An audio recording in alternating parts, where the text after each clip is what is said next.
love put my dick in places I shouldn't. Hey, hey, I love put my dick in places I shouldn't. Ooh, put in the fish tank. I took it in the bong and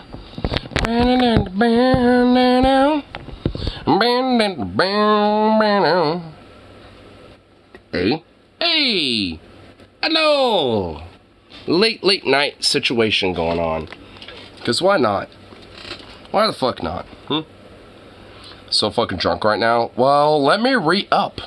Cause I'm kind of sobering up right now and it kind of sucks. So let me get back there for you, sir. In fact, let me do the surprise fucking situation right here. Hold on. Let me do this. Let me fucking flex on your ass. Hold up. Oh. Third time's the charm, baby. Let's go. Let's fucking go, baby.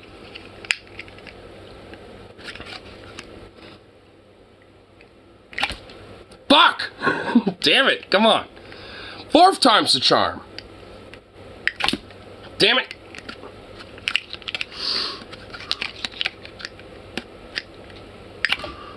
Fuck! Okay, hold on.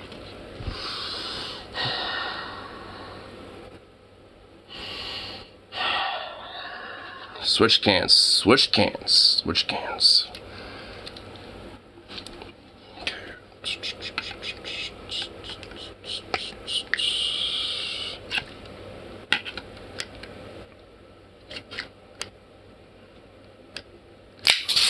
Yeah!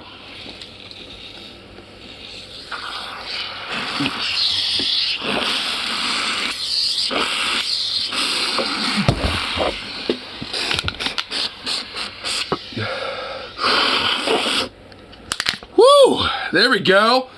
Fuck yeah. I mean, it kind of foamed like goddamn shit, but holy fuck, it worked. That's why it took a long time, because the motherfucker was like ready to blast. Fucking blast off over here, son. Holy shit. Took a minute. That was why. Goddamn. Birthday cake pinnacle. Got Crystal Skull vodka for your birthday? Fuck yeah, dude. I will admit, it's not really as good as what I got tonight. I'm just gonna put that right out there. So, I'm not gonna tell you exactly. Well, I might. You know, I think I will. But, I won't right now. Let's just say that it was a surprise bump. And, honestly, it wasn't as bad as I thought. So, yeah, I mean, not as bad as I thought it would be. Not really something I want to do on a regular or by any fucking metric. But, something I can kind of get. But, it definitely was an interesting experience. So we'll put that out there. Found a song that I want to do mushrooms or acid to. What is it? Lil Ignar grew up so fast. I mean, what? Because I did coke? Like, I did, like, one little bump of coke, and honestly, it was nowhere near as, like, insane as I thought it was. I mean, it's not something I would do on a regular. Like, I'm not really a fan of it. I mean, but, you know, for, like, a little fun party at a bar or some shit, I could see that. But, like, I mean, for the most part, I mean, I will admit, low-key, kind of lame. It feels like I'm just literally doing, like, 3 times the amount of caffeine that I would, like, take to wake up in the morning. That's basically what it feels like for, like, 15 to 20 minutes. Like, if I want to feel that buzz, I want to feel that for most of the day. So, caffeine is honestly way better for me. Weirdly enough, the more legalized recreational shit, caffeine is way better than coke. For me. So, I love how, like, cocaine is nowhere near as potent for me in comparison to caffeine. At least when it comes to the, outcome I want out of it. I mean, it's like, I guess the outcome of coke was there, but, you know, same with caffeine, but it was very short-lived. Like, it just, definitely something I can see myself not doing on a regular. Now that I've done it once, now that I'm realizing, like, you know, yeah, definitely not something I would do often. I mean, every now and then as, like, a party thing, you know, with the boys or whatever, I could see that, but, like, I mean, now that I've done it, like, it really is not something to fucking brag home to mama about, you know what I mean? It really isn't, like, it really isn't much, honestly. I just kind of felt like I had a hardcore caffeine buzz. Like, the biggest caffeine buzz I've ever had in my life. That's literally what it felt like. I mean, I don't know. I just, like, beyond that, my left nostril specifically was very runny as shit. Because that's the main nostril I used. But beyond that, like, I mean, I don't know. Like, it's just, I didn't give a fuck. Like, honestly, like, it's kind of whatever to me. Now that I've done it once, like, cocaine is, like, fucking really nothing to me. Like, that's a good thing, I think, because, like, doing it is just, like, it's kind of like a what the fuck ever type of thing. So, like, I'm not, that honestly discourages me from doing it. Like, the fact that it just doesn't really do a lot to me. I mean, it does, but the outcome that I have to do to get it, it really ain't worth it. It really, honestly, it just really isn't worth it for me. Maybe to other people it is, but not for me personally. So I guess, you know, I ain't gonna be a cokehead.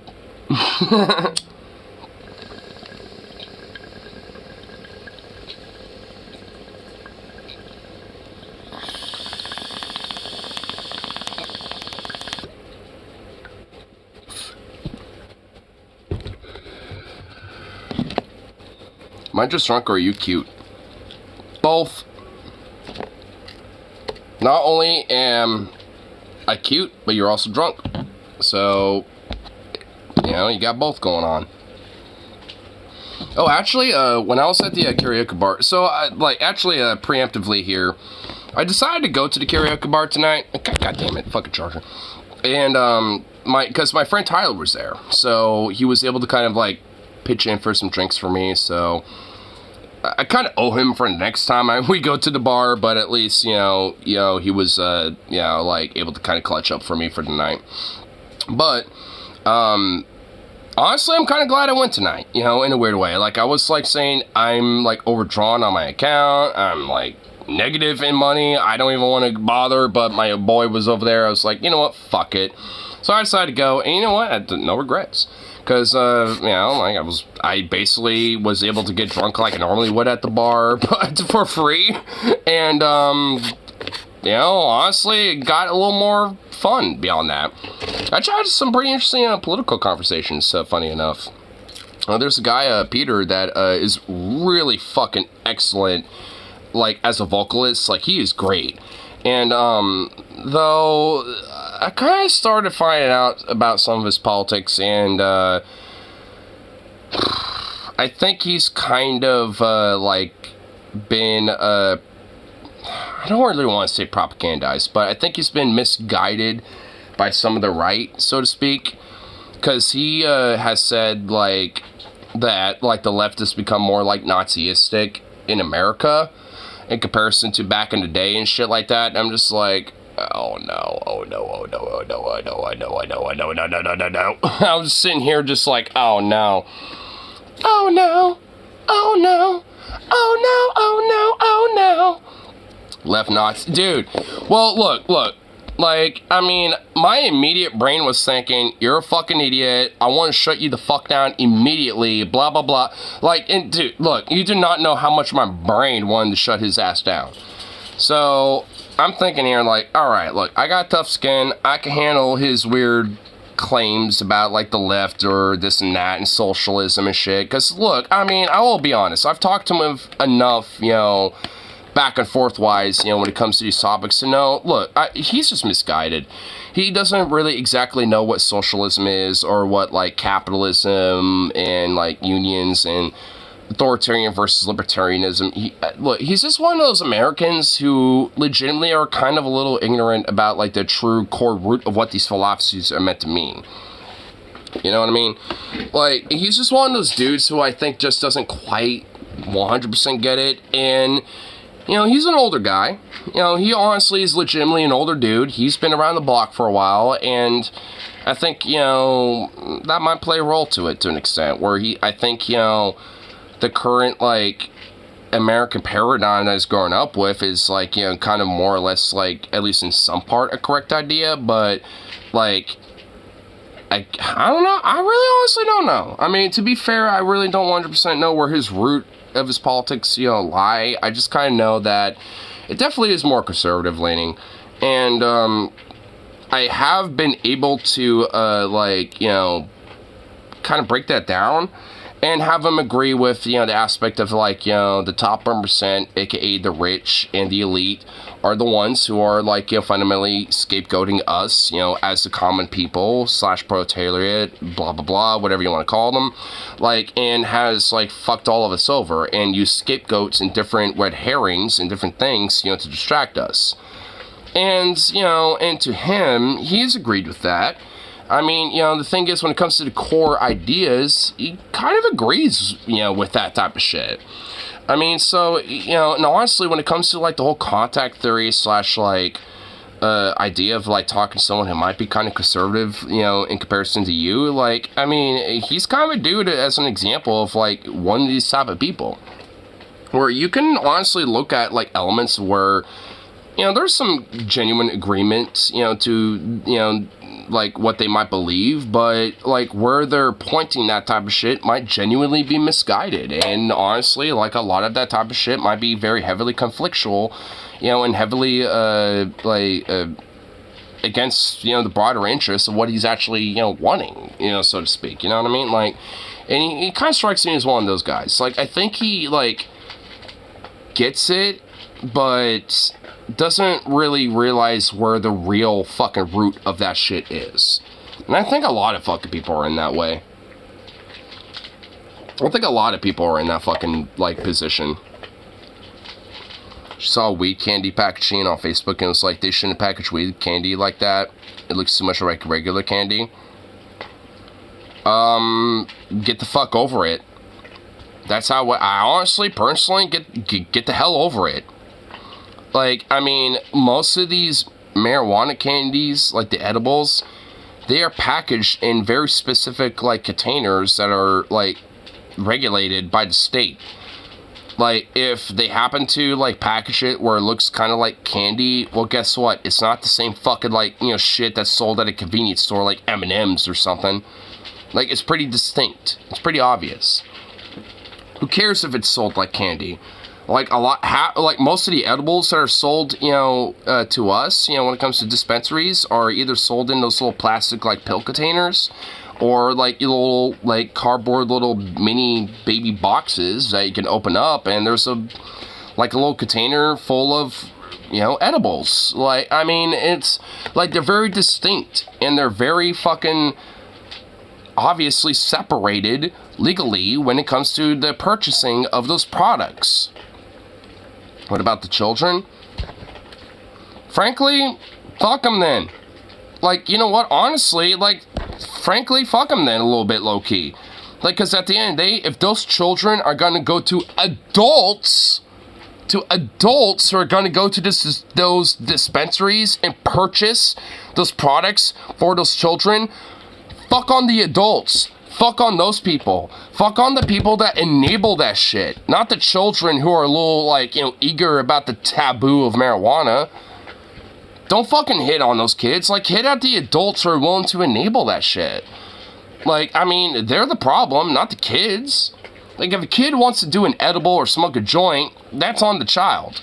Like, I mean, you know, if they're like a 16-year-old or 17-year-old and they want to fucking smoke a doobie, I guarantee to you they're going to be able to find a way to do that.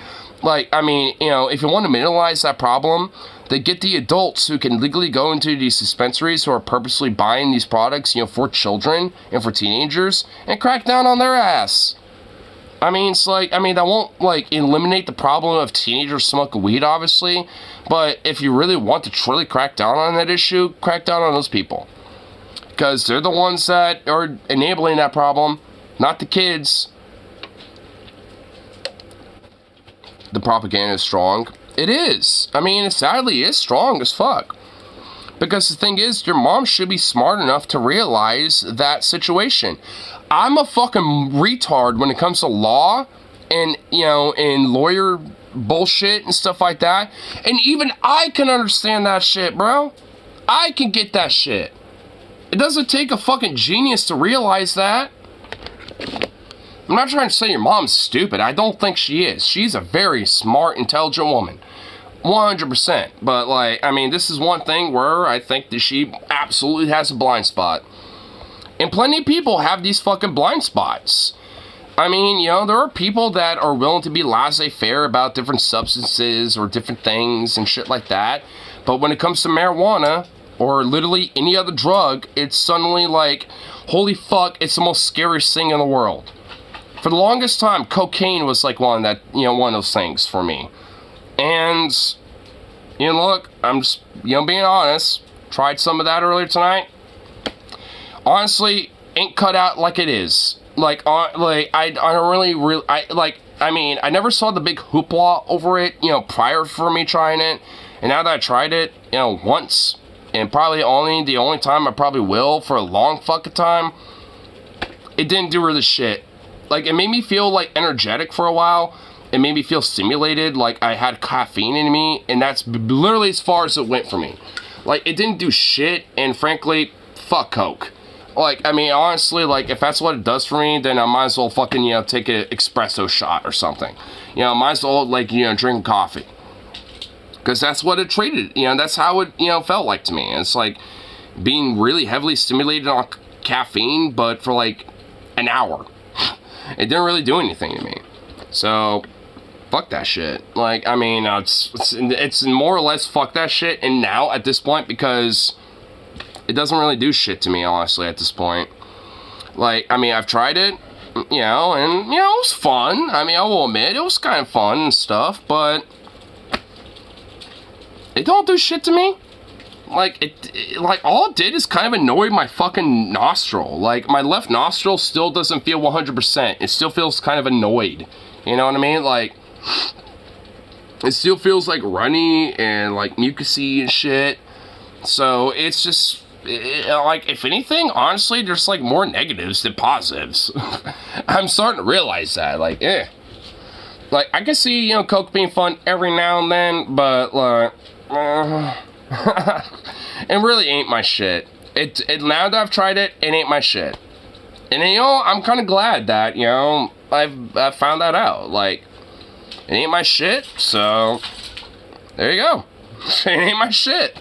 I mean, you know, I'm kind of glad that I found that out. Like, you know, I'm willing to try it every now and then, occasionally, like, now that have tried it, but it ain't my shit. Like, you know, it's not going to be something that I'm going to actively, like, you know, try to seek out or some shit. Me and Carrie used to snort Xannies every day, making sex fucking amazing, but then again, the withdrawal is like dying. See, like, I don't even want to fuck with that. Like, I don't want to become dependent on something like that where it makes me feel that way. Like, fuck that shit. Oh, hell no. I mean, I don't even really feel an urge to do coke again. Like, I did it once, and it's like, cool. Maybe I'll do it again, but whatever. Like, I don't give a fuck. Like, I don't have a craving for it again. If anything, I have a craving to smoke more weed right now. So, it's like, I mean, it's one of those things where it's like, I understand why it might be addictive, but if you don't really feel that, like, hook of that type of shit, you're not gonna really feel it, because I don't really have any real interest in doing that shit again. Outside of maybe, you know, once or twice, you know, every now and then, but it's just more or less because, like, hey, if I want, like, a little extra boost of, like, energy for the rest of the night, then I could see that. But, whatever. It's one of those things that where it's like, it's a whatever. Like, I don't really give that much of a shit. Now that I've tried it, you know, I'm kind of glad I did, in the sense of, like I said, I mean, it doesn't really do too much to me, and at least that makes me, you know, insured in my own brain, where it's like, good, I'm not, you know, going to be hooked on something like that, and blah, blah, blah. Like, you know, I'm kind of glad that, you know, that's, you know, the outcome that it had. I mean, honestly, if there's anything that I really, you know, feel thankful for about that, for earlier tonight is that, for sure. Outside of being able to fucking get drunk for free.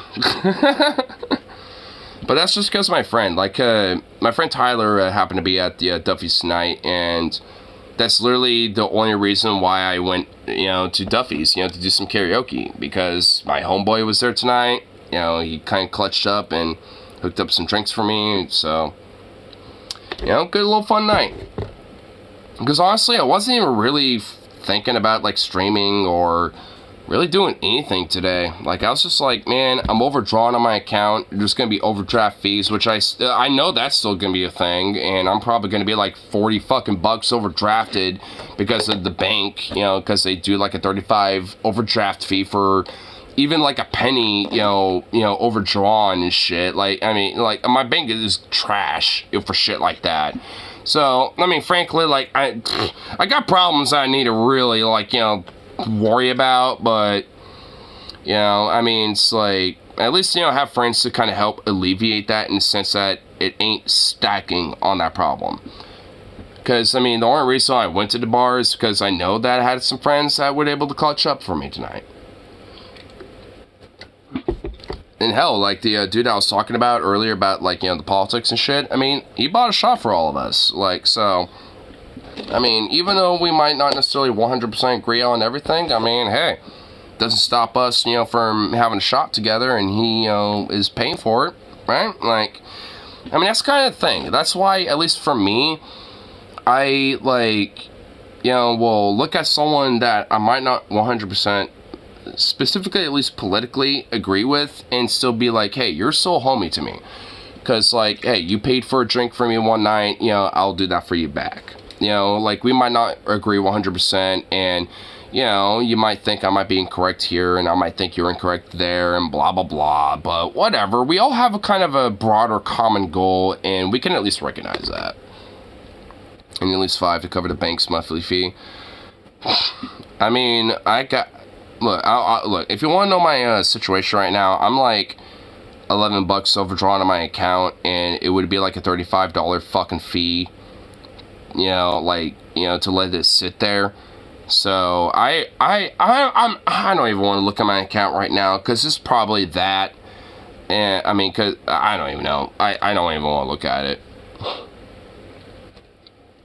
And look, don't feel like you need to do anything for it. I mean, I've been putting my Cash App in, like, the descriptions of like my little streams and shit, but it's not like, an encouragement or like a mandate or whatever the fuck as your draft taking effect yet. I don't know. You want me to have existential dread? Let's look at it. I mean, I guess let me look at it, because I'm pretty sure it's still at like 11 something. No, I don't want to update the app. Fuck you. Let me put in my password, which is pretty bleh.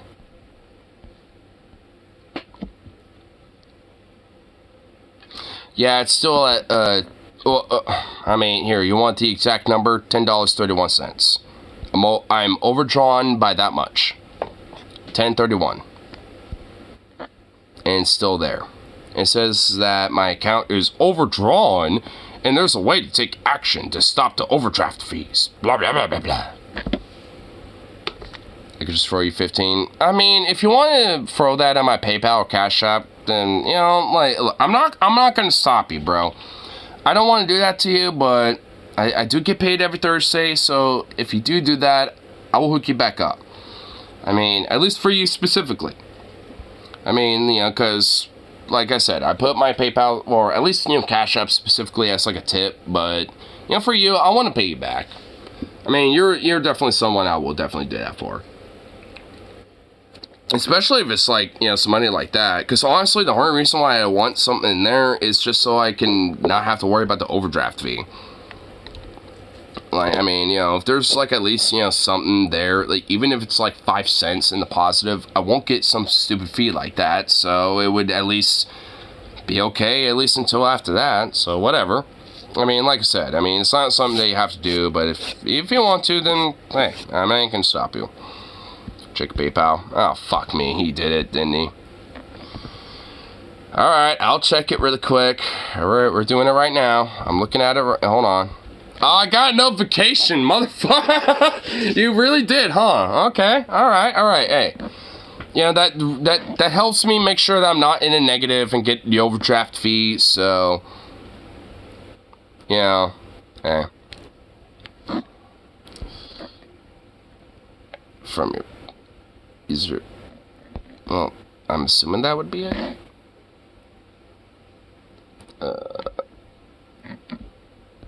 Is there a rain? Oh, hold on. Hey. Hey, PayPal.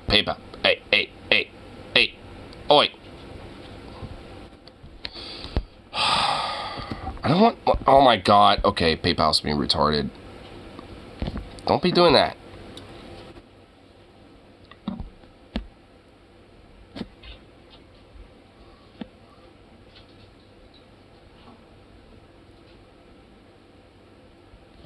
Okay.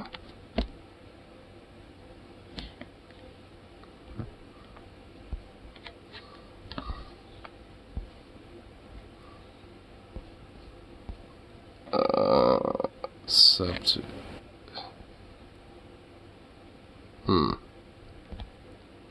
Transfer to, yep. Because I know there's going to be like some bullshit fee to it, but at least it'll be, well, okay. Yep. Google already saved the password, so I don't have to remember it. I'm not a robot. Select all the images from motorcycles. Ah! There's one right there. There. I think that's that. Is that all of them? I think that's all of them. Verify. Yep. Sweet. Get paid today. It's transfer in minutes. Wait, hold on. Yeah, get out of here. 1 to 3 days, there's no fee, or in minutes, a 26-cent fee. I'm willing to take the cents. I'm willing to take the fee. Fuck it. That'll put me in the positive either way. Wait, what the fuck? Right now, we're not able to process drinks. I'm assuming that's because it's what? It's a fucking Sunday? It's a non-business day? What about no fees? Oh, wants me to do it in a new one? Wait, hold the fuck up. Do I have it like set up on my old card? Is that what's going on? Hold on. I think I might have it set up on my old card. Are you fucking kidding me? It is! Motherfucker! It literally is. It's showing the last numbers as the... Yeah, I gotta change it. Hold on. Give me a second. Yeah, no, that one. Yes. Yeah, okay. I already have it saved. Never mind. I don't have to fucking... Okay. Yeah, it's that one. What? Really? You're not gonna do it either? And that... Okay. Fuck you. Seriously? It's that one. It literally is this one. Fee, yes. Minimum. Saying here. Seriously? Okay, what about the no fee version? What about that then?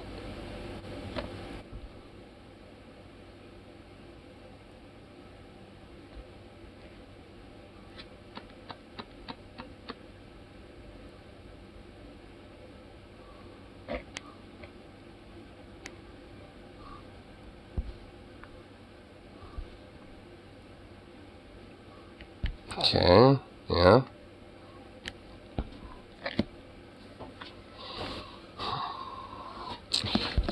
Oh my god, just fucking open it. Thank you. Yeah, what are you loading now? Come on. Nothing. Thank you. Wait. Connect to PayPal.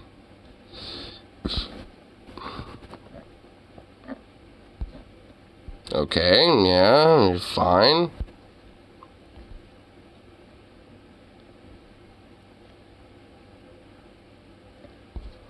Yeah, that's fine too. The checking, yes. That would be it. Connect to it, that. Yes. Yes! Thank you. Thank you. Will that help? Let's see. Why is it wanting me to log in? Jason said, fuck you. Give me back to here. You know what? Fine. You know what? Fine. You know, I'm just gonna do the process it wants me to do. Because I don't know if it's gonna, like, be cool with it otherwise. Let's see. Yes. Okay, it just got me back to my regular. Okay, what the fuck then? Come on, PayPal. Come on. Don't be a bitch.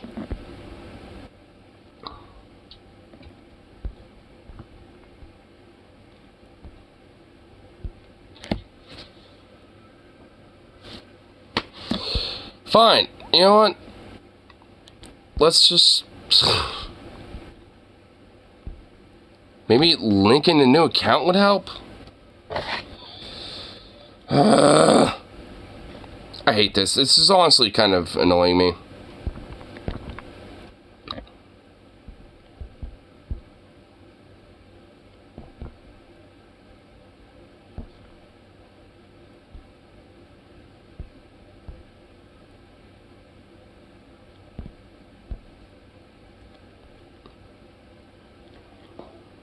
Oh my god.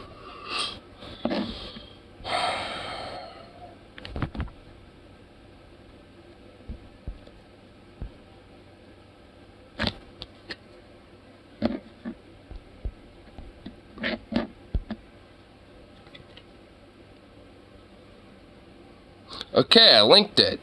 Now, is your ass gonna fucking go to that bullshit?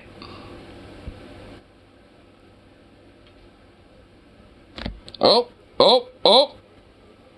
Yeah! Let's go! It finally fucking went through! Yes! It finally went through! I had to do it directly, but it did it. Yes! It took forever, but it finally did it. Holy shit. You've helped me many times for me to not return a favor. Now I have $6 till payday, but I get paid next week, so no worries. Motherfucking PayPal being lame. I'm sorry, I don't mean to give you stress. Bros don't let bros go in negative. I don't want you going... Wait a minute, bro. You say you have $6 till payday. When do you get paid? When do you get paid, my brother? Okay, look, I'm just gonna be honest. Like, you know, when are you getting paid? Because I'm gonna fucking hook your ass up. I'm hooking your ass up next payday, dude. Like, the last week was my holiday pay. The first. So that you get paid later than I do. I get paid sooner than you. I'll hook you back up, dude. I get paid either Wednesday or Thursday. You get paid on Friday. So, I get paid sooner. I'll hook your ass up, dude. I'll hook your ass up. Have holiday pay, you know, because Thanksgiving and shit like that. Like, this paycheck's gonna be a lot better than this last one. So, plus, like, last week, or I guess technically 2 weeks ago, I was only, working 4 days. So that's honestly the reason why my paycheck is so fucking shitty this week. That's why I'm literally broke as fuck right now. Like, because my paycheck wasn't as big because I was gone, you know, because I was in Seattle. So, I mean, the last 3 paychecks have actually been pretty, weak. A little bit because of that. Because I saw Kiss 3 months ago. And their Royal Blood last week. So, they could be paying one more payment on the PlayStation and she's gonna pay it off. Seems fair enough. Seems seems respectable in my opinion.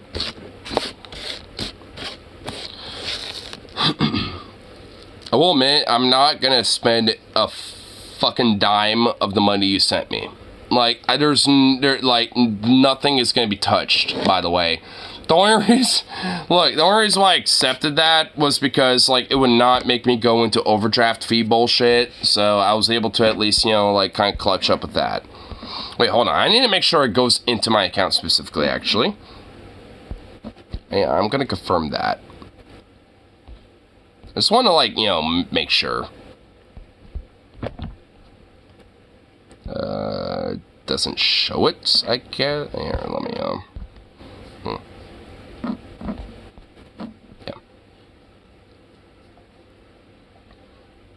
Because that's going to be so annoying.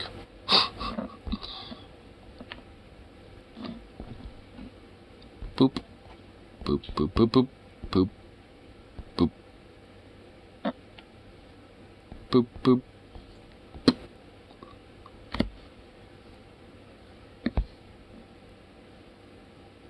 What the fuck? It split it. It really split it in between the two accounts that I have here? Okay, whatever. So now it's like negative $1.96 instead of like okay, what? Huh? And the other half went into the savings? We're doing hold on. I'm doing a like literally immediate transfer right now because that's kind of annoying. I'm gonna put 3 into this negative because that's really retardedly stupid. Like, I mean, why would it like fucking fix everything but then put the rest of the money into like my savings instead? Like, what? I fucking hate Chase so much. I am done with this fucking bank. Fuck banks. I hate banks. They're trash. They're evil parasites. Fuck them all. Like, holy shit. That should have been in the positive. I went back to my account and it was still negative because your ass wanted to fucking move it somewhere else? Fuck your ass. Get out of here. Fucking bitch. You know what? I'm gonna play a song right now just dedicated to the shit. I hate banks. I hate banks. I hate banks, just can't stand them. Man in a bill, man out playing them. Takes feet on a random bow. I hate banks, his name is so. Bound, and I wanna do what I hate banks. How about you?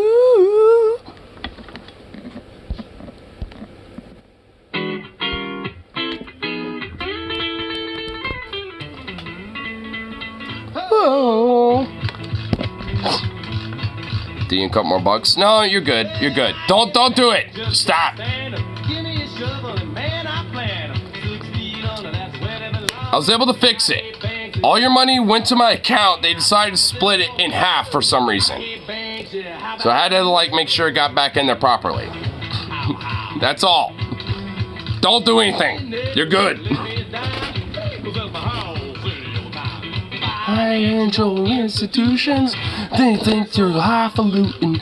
That's what brothers of these suits, and how you love my loot.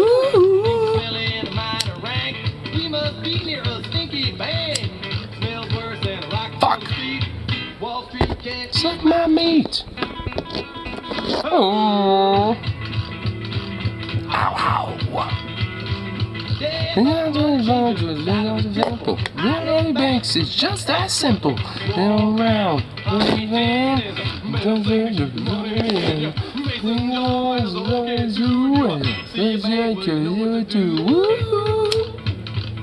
me tell you people something. Only banks I like Ernie Banks, alright. And I like the banks of the Mississippi River. Yeah, and I like banks. I perverted Columbia myself. Electric guitar. Raging on the staging, yeah. I just went to a dog. I just went to the voodoo log. But the kings want it all. The jackers very small. Give it to the real, give it to the rich. The jacker ditch a ditch. Oh. singer for Skillet went on Flashpoint, and I'm sad for it. Flashpoint being Christian National TV news station. Flashpoint? Cringe. Yo, funny enough, actually, the guy, Mojo Nixon, the artist here, actually was on Crossfire back in 1990. And holy shit, dude, he fucking was based.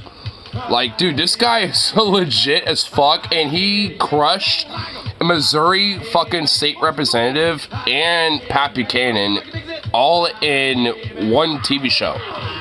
It's like, I mean, this, like, cowpunk, rockabilly, fucking punkhead, you know, Mojo Nixon, fucking, you know, okay, we gotta watch this. Hold on. You know, let me find this shit. Because, I mean, this motherfucker, like, I mean, is just too good. I mean, even though he's not necessarily, like, the biggest, like, you know, fucking, like, you know, philosophical, poignant dude, like, I mean, his Crossfire episode was legit really, really good. Well, let me find it really quick. Hey, what? Okay, I guess I'm vertical, whatever.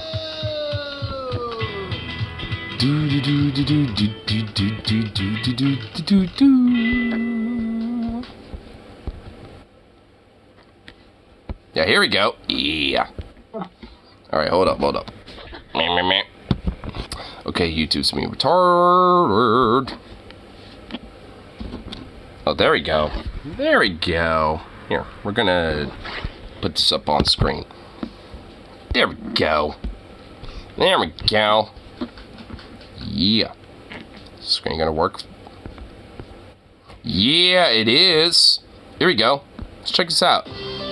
It's actually legit really good. On the left, Mike Knight, Story Nixon. Wait, you know what? Hold on. Let's actually get the hosts or the guests.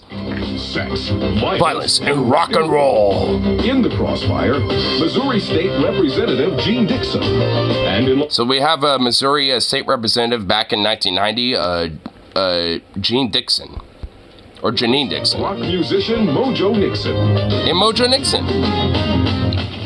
Good evening. Welcome to Crossfire. We also have Mike Kinsey, who's the leftist of the show, and then you have Pat Buchanan, who I'm pretty sure is a Christian pastor and is a head of a church, so fuck that guy.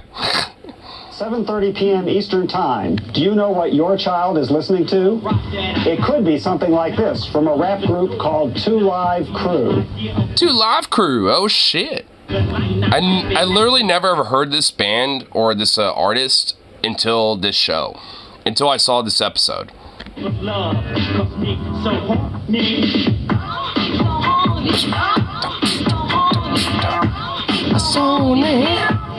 horny. It's a very sexy song. Me So Horny is just the title of this song. Most of Carrie's mom liked them. Two Live Crew. Oh shit! So you kind of know of them?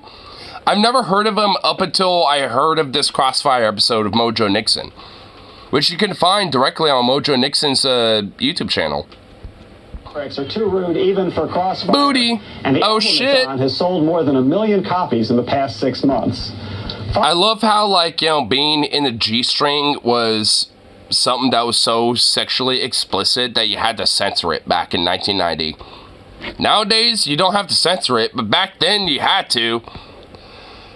Man, you know, honestly, like, I mean, if there's one thing that I'm kind of glad, you know, that we, you know, live in an era that we do is with music. Because, like, I mean, you know, say what you want, we don't have the same censorship / like, restriction on music that we really do have back in the day.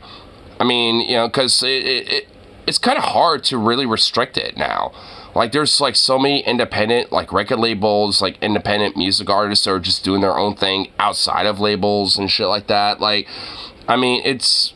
And also, like, you know, different, you know, artists who have been around since the 70s, 80s, 90s, and onward and shit that have, like, made their own record labels. Like Joe Biafra with Alternative Technicals records. So, I mean, like, this has been, like, a thing for a long time. Where, like, music has been, like, a strong pinnacle alternative, like, countercultural movement to the status quo in a way. And it's always have been like that. It's honestly been like that for fucking ever. Like, I mean, you know, what's kind of sad is, I mean, but in a way weirdly empowering, is that, like, this bullshit that we're about to see right now is the same fucking song and dance that was going on during the time of Elvis, Richie Valens, Buddy Holly, and to this fucking day. With people like Lil Nas X, for example. You know, when it comes to a song like Montero and shit like that. Like, I mean, we see this shit to this fucking day. And it's just fucking sad, bro. But in a weird way, empowering.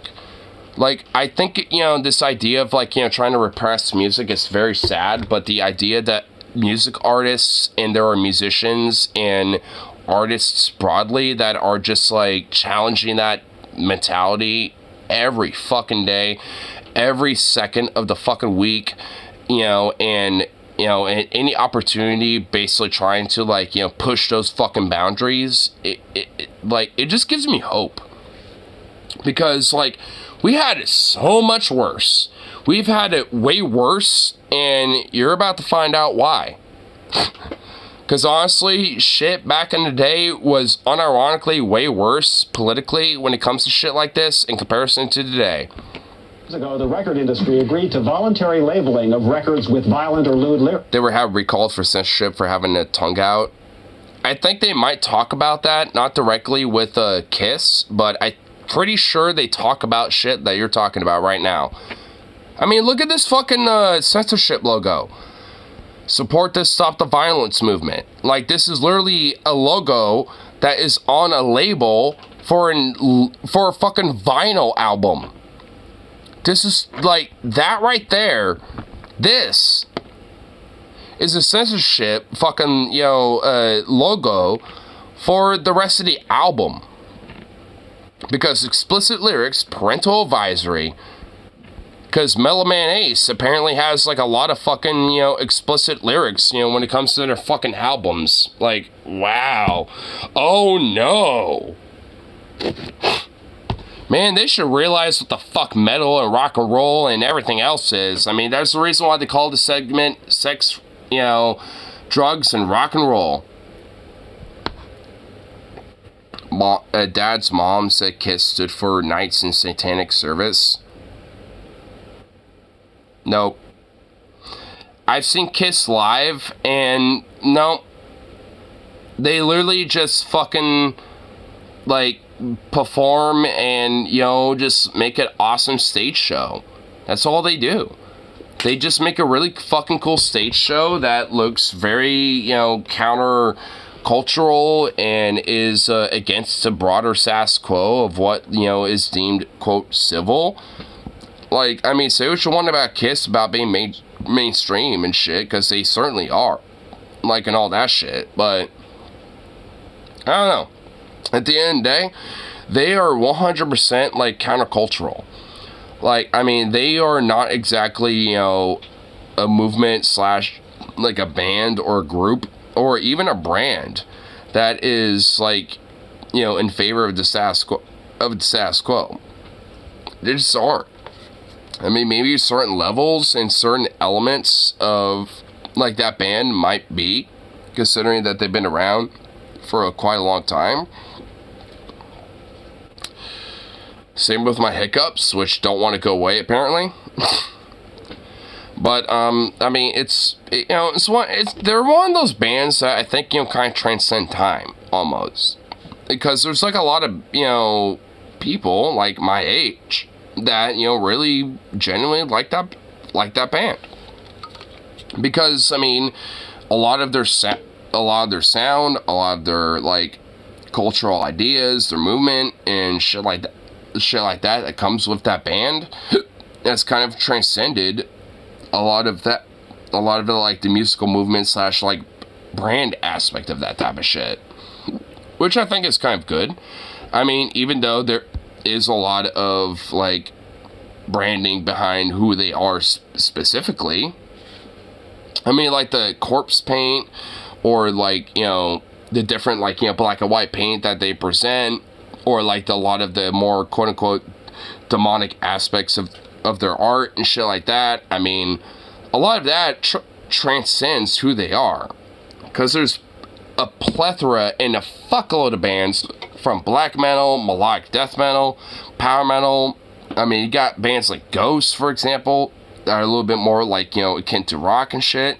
Like, you got a lot of bands out there that basically kind of transcended what, like, they were, even. Because, like, a lot of that corpse paint, you know, kind of in a weird way, you know, and you know, at least accurately enough, you know, kind of came from them a little bit. And a lot of bands, especially metal bands, you know, kind of recognized that and transcended that into a totally different idea and culture. And, you know, I mean, without Kiss, I mean, in a weird way, we probably wouldn't necessarily have, you know, shit like that. But critics say voluntary labeling has not worked. They want laws requiring warning labels on records, or even laws forbidding the sale of records to teenagers.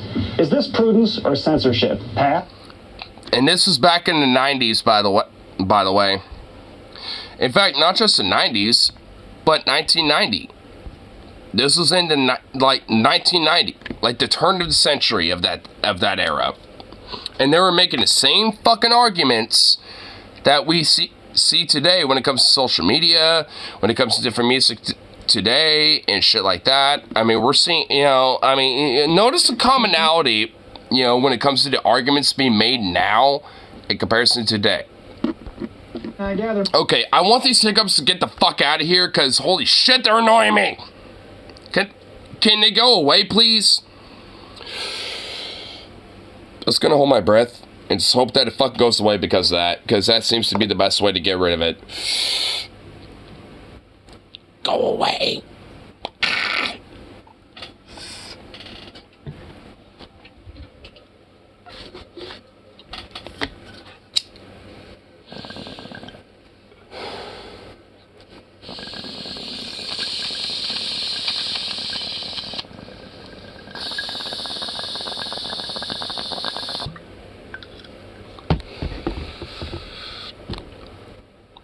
I think they might have gone away. I think they're gone. Good. These spirits would flip over shit in music I like. I mean, dude, they would flip the fuck over the music I like. And a lot of music that I like is from their era. I mean, that's kind of the fucking, you know, irony of it all. Like, I mean, a lot of music that these motherfuckers are freaked the fuck out over comes from their era. Like, I mean, I'm a big dude that loves, like, the Dead Kennedys, the Ramones, fucking, like, you know, like old-ass bands that, you know, been around since, you know, for quite a while, especially when it comes to, like, you know, political advocacy, and, like, bands like, you know, the Dead Kennedys, you know, kind of transcend that a little bit. I mean, because there's, like, a lot of elements about, like, our politics that are literally no different. I mean, if you want to know, like, I mean, a excellent song that transcends to this fucking day from back then, from the 70s, is Chick as Shit Conformist by the Dead Kennedys. Like, that song, it like, still reigns to this fucking day. I mean, it's just like, I mean, like, that song is like, I mean, you can, like, change, like, maybe a few things from the lyrics of that song, and it'd basically be the same fucking day, you know, same thing, you know, today. It's like the 90s weren't a failure, the 2000s were, you know, fake, and blah, blah, blah, blah, blah. Like, I mean, you could, like, you know, fast forward that, you know, the lyrics of that shit, you know, a few decades, and it basically means the same shit. Joe is not your baptismal name, so we'll just go with Mr. Nixon. 75, let me ask you a question, Mr. Nixon. 75 to 80%, I think, of American parents and people want warning labels on these kind of records that they feel are... Over 2000 emo? Yeah. Because who's speaking right now is Pat Buchanan. Like, I mean, he's a religious fundamentalist. So, like, yeah, I'm sure, I mean, he's trying to fucking gaslight, you know, Mojo Nixon over here, you know, into thinking that, like, oh, well, you know, obviously a lot of this music is horrible, and surely you agree with that, right? Wink, wink. And it's like, no. Mojo Nixon doesn't. In fact, he would fuck on you, and he's going to immediately in this fucking segment. Or anti-Semitic or racist. What is wrong with practicing? What the fuck was that, by the way? Like, he literally says, like, oh, you got, like, these racist, anti-Semitic, and horrible fucking, you know, songs and stuff. It's like, where did the fucking anti-Semitic shit come out of nowhere? Because, like, I mean, I've listened to a lot of bands and artists, you know, from the 80s, you know, and 90s and shit, and literally nothing about that shit is anti-Semitic at all.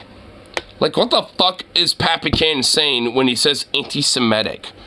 Like, that is a weird thing for him to fucking, you know, pull out of nowhere during the 90s. 1990? It's like, my brother in Christ. Like, I mean, the Israel-Palestine shit, you know, and the anti-Jewish bullshit was not a big thing then. Like, why are you fucking freaking out over that?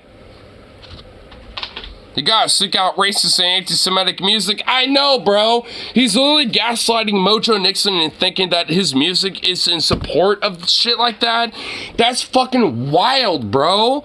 It's like, no, he's not. Mojo Nixon is a cowpunk, rockabilly, anti-American establishment, you know, type of guy. He doesn't give a fuck about, like, you know, the Jewish diaspora in the sense of, like, you know, in a negative way. I mean, he doesn't care. Like, I mean, as long as they're cool, I mean, he's cool. Like, he don't give a fuck. Like, I mean, he doesn't give a shit. Like, why would he give a fuck about that? He just wants, like, rock and roll and, like, you know, the rebellious nature of it to be, like, a thing and to challenge the status quo of, like, the culture. Like, that's all he wants. He don't give a fuck about, like, you know, anti-Semitism or Semitism or whatever the fuck. He don't give a fuck about that. It's such a weird thing to throw out there out of nowhere. Democracy and letting the warning labels be placed there. I mean, honestly, maybe it's just because, like, the recent shit going on right now with, like, Israel and Palestine and stuff like that, like, right now, maybe that's making me think about it, you know, but it's just such a weird thing to throw, you know, especially when it's, like, 1990. And if you want to historically look at, like, Israel and Palestine and that shit, like, there wasn't really a lot of shit going on during that time. I mean, there was definitely different shit going on, but, like, it wasn't, like, a huge moment. Like, there wasn't, like, a big fucking war or some shit during that era. So why in the fuck is that being mentioned? Because, like, the Six-Day War, you know, back in the 60s and, like, 67. Like, the Six-Day War was in 67. So, like, what, 3 decades later, you want to fucking make a big hoopla over it or some shit? It's like, why are you mentioning it? It's such a weird thing to fucking throw out there. I mean, it's just so weird to throw that shit out there for, realistically, at the end of the day, no reason at all. There's no reason for him to fucking throw that shit out there outside to try to demonize Mojo Nixon and demonize the whole countercultural idea of music when it comes to rock and roll, punk, you know, like rockabilly, whatever the fuck was going, you know, when the countercultural music, you know, genres of the time. Like, he's trying to demonize that shit. And because Mojo Nixon is a rockabilly, you know, cowpunk kind of, like, you know, type of dude, like, I mean, he's kind of a punky, you know, country cowboy, like, you know, rockabilly kind of guy. Like, I mean, you know, he's going to be countercultural to what Pat Buchanan, you know, fucking advocates for. So he's trying to find fucking literally anything to demonize Mojo Nixon as, like, some piece of shit when he's not. Like, Mojo Nixon ain't a piece of shit at all. In fact, one song that he has is kind of, if funny enough, making fun of pedophilia even. It's called Where the Hell's My Money? Like, he talks about, like, you know, oh, there's, like, you know, these underage Madonna wannabe girls, you know, that might be, like, you know, trying to fuck us and shit, and we ain't taking risks. We're gonna send it back to their daddy's, you know, house, you know, where the daddies can give them a spanking and shit. You know, it weirdly, I mean, he has a song that is talking about underage girls getting punished by their dads because they're trying to fucking, you know, an adult when they're minors. Like, I mean, if anything, that's a positive thing to really kind of think about. It's like, hey, there's, like, some minors trying to fuck us, like, and I don't want that, and I ain't risking that shit, so I'm going to send them back to the, you know, parents' house where, you know, rightfully, they might get punished. You know, because, I mean, that could be understandable, and rightfully so. I mean, and he had a literal song based off of that shit. And in fact, I think he mentions it in his fucking, conversation itself. Because he said he had trouble releasing a song because it had the word fornication. And fornication is not really a slur or a cuss or anything like that. And yet, like, he had a problem releasing a song, Where the Hell's My Money, which is talking about what I was mentioning just right then and there about, like, these underage girls, being Madonna wannabes, as, is described in the lyrics, trying to do some fornication, baby. But he sends them back to his, to their daddy's house, where daddy will give them a spanking because they're being naughty. Like, sure, there's still a level of, like, implicit sexualization going on, but it's like, he's not, like, taking advantage. He's, like, giving it back to their dads for them to punish. Like, I mean, sure, you can find a sexualization element to that, but he's not, like, he don't want that shit. He ain't trying to fuck around with that. He's gonna make lyrics and jokes around about, like, having them, get punished for trying to do shit like that. So, I mean, as far as I'm concerned, that's a positive. Nazi music so underground, you gotta actively look for that shit to find it. But wrong to say that. No.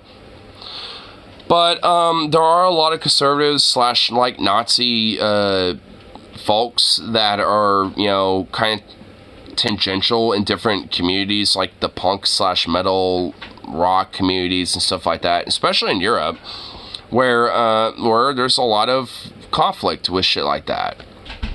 Hell, in America, that was a big thing, and still is, arguably. Like, you got the skinheads, for example. Like, you have a sharp / skinheads who are, like, redneck / lefty style skinheads, who are, like, and sharp, for example, means skinheads against racial prejudice, or sharp. Yeah, so you got skinheads, HS, against a racial prejudice. RP, sharp. So you got, like, skinheads who are part of sharp, and you got, like, a bunch of skinheads who are, like, punk heads, basically, or just, punks and, lefty anarchist types and shit. But there are definitely a lot of skinheads who are legit just unironic fucking Nazis, who will have, like, a fucking Nazi tattoo on their fucking forehead or some shit, or, like an SS tattoo on their fucking arm and stuff like that. And those are skinheads who deserve, unironically, I don't even give a fuck what YouTube thinks, they deserve a beating. They deserve to get fucked on. So, I mean, it's like, you got plenty of skinheads who are like that and shit, but there's, plenty of skinheads who are willing to beat the fuck out of them. Because, like, I mean, realistically, at the end of the day, what skinheads really are kind of what sharp is, for example. Like, they're against racial prejudice, they're against discrimination, they're just countercultural punkheads, basically. I mean, it's like, it's one of those things where there's a lot of, skinheads that do exist out there who legitimately are redneck / punk to the core in a good way. And are 100% are going to fucking bash a brick against a racist or a Nazi. And, like, they exist. And in the Pacific Northwest and in Portland, they're a pretty strong community out here. So, I mean, it's not like they don't exist. I mean, there are skinheads who are genuinely good fucking people. Like, I mean, there are skinheads out there who are 100% genuinely good fucking folk, who are really, nice folk, good people, and, are hate, and for a good reason, hateful against prejudice, bigotry, and racism and shit like that. Probably wouldn't fit in Portland. Absolutely, you fucking would, dude. Absolutely, bro. Too southern? I'm pretty southern as fuck myself, brother. Like, I mean, there's honestly people out there in fucking the PNW now that are more southern than my ass and are totally fine. Dude, the karaoke bar that I go to sings a lot of country music, and a lot of it is southern as hell. So, bullshit, bro. Bullshit. Don't even fucking... Don't fucking tell yourself that. That is bullshit. Nah. Dude, I'm a cowpunk fucking southern redneck, you know, fucking country boy myself, and, you know, I'm welcome here. I'm welcome up here in the PNW. Like, give me a... No. I literally refuse to even acknowledge that being, you know, truth. Because it literally isn't. I just refuse to acknowledge that as truth. Because it just isn't. That's just bullshit, son. You're born there, Lamau. The fact that I was born here and I still have a lot of that southern blood, that redneck southern blood in me, I think says a lot. Okay? Like, I mean, I got a lot of that southern blood in me, and it's still there, and it will always be there. There ain't no changing that shit. Like, I mean, dude, that southern Texan blood in me is always gonna be there, okay? Like, it ain't leaving. That redneck southern boy in me ain't never fucking leaving. Alright, boy? I tell you what, that shit ain't gonna leave. Like, I'm now, you know what, just for the fucking sake of it, I'm just gonna now naturally put on my goddamn southern voice right now. I'm putting my southern voice right now because I don't give a goddamn fuck. I mean, I'm just naturally doing this. I can naturally do this goddamn voice right now. I'll tell you what, brother. Like, I mean, this natural southern voice right here, I mean, it's natural to me. This comes across pretty naturally if I really want to do it. If I really want to do it, I goddamn tell you what, I mean, you know, it can be pretty natural to me. Like, I mean, this is a pretty natural voice. As much as I try, you know, kind of keep that clean cut, you know, little PNW liberal type bullshit. Like, I mean, if I really want to, like, I can have the southern voice, you know, southern accent, pretty casual and not give up. Alright, I tell you what, brother. Tell you what. I mean, that southern accent one, you know, is pretty natural to me. I mean, you cannot tell me that southern accent is not natural to me, alright? I mean, I fucking bullshit all you want. That shit's natural. Like, that is casually, like, how I could legit really put myself out if I really wanted to, okay? That is an all natural. That all comes from the blood.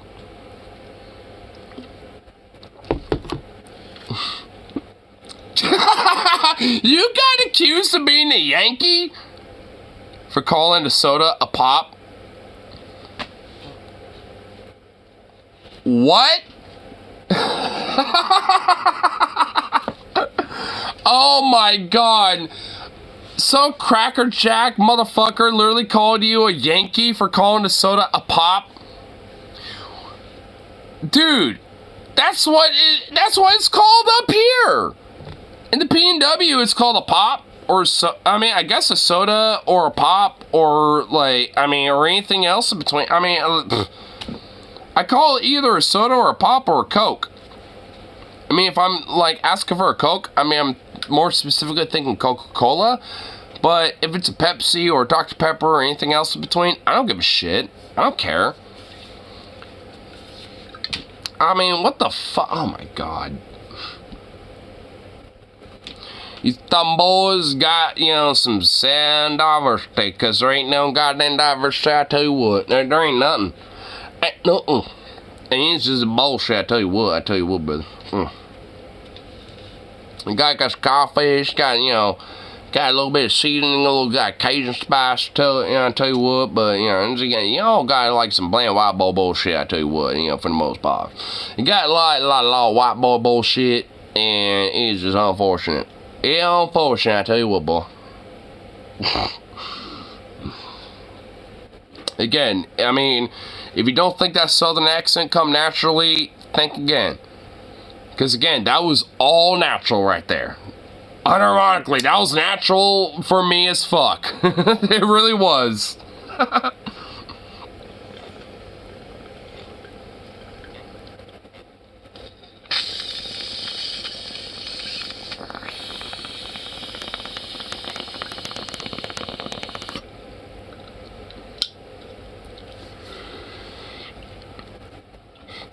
Center Hall uploaded BRB in 40 minutes. JK Lamau, I'll wait until you're done.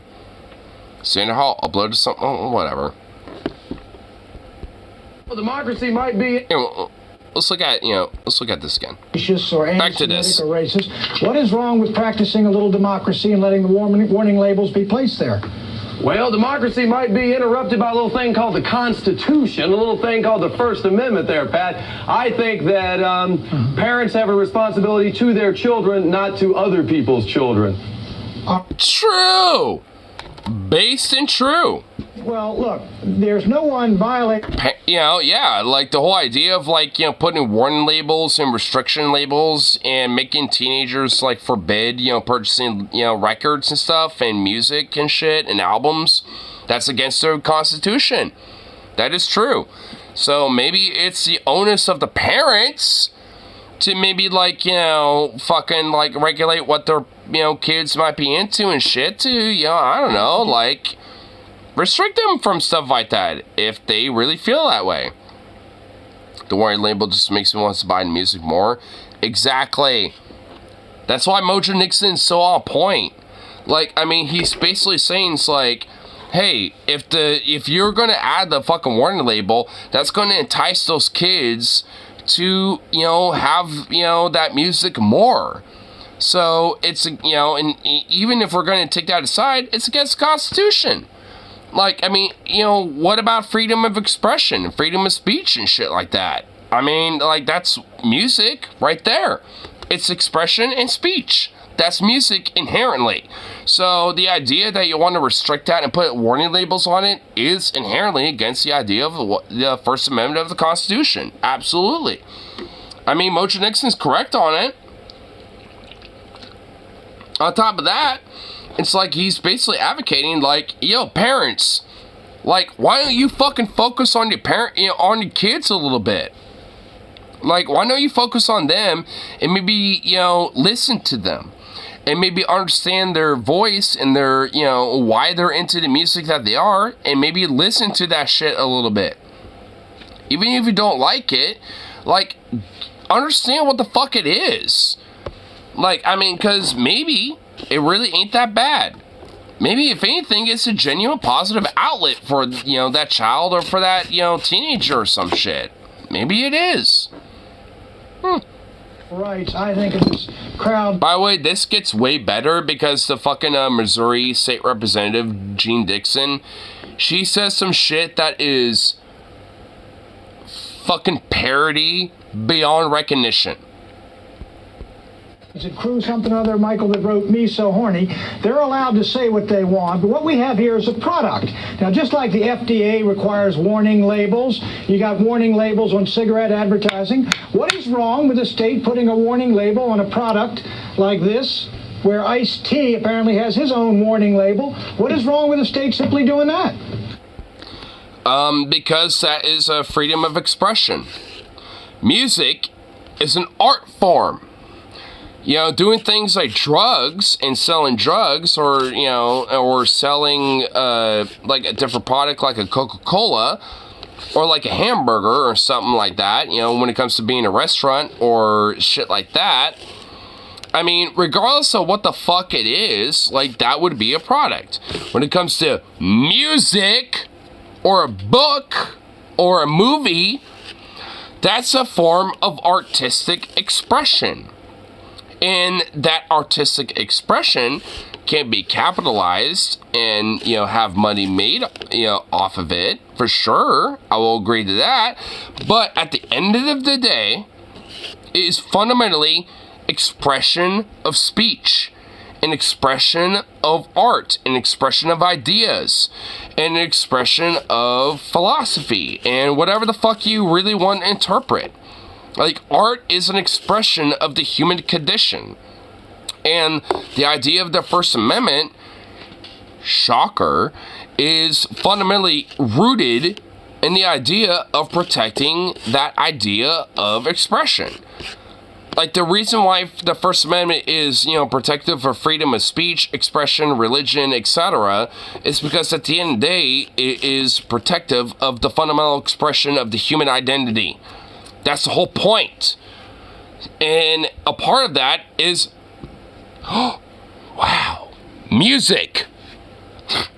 So music, regardless of who the fuck, you know, produces it, who releases it, or how they capitalize it, fundamentally, at the end of the day, it is a freedom of expression and it is protected by the First fucking Amendment.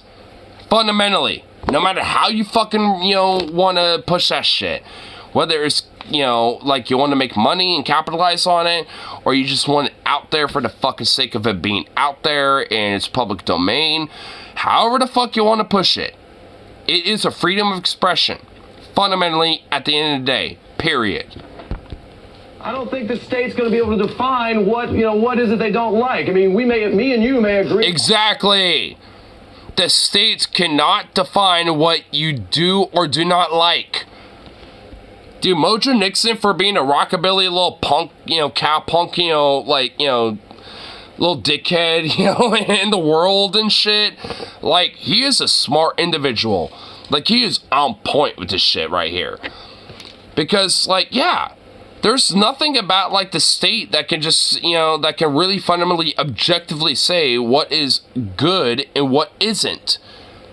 Like, they could dictate, subjectively what they like or don't like, but at the end of the day, that is a antithetical idea against freedom of expression, which is against the Constitution, which Mojo Nixon is stating and pushing and advocating for when it comes to, what he's saying here.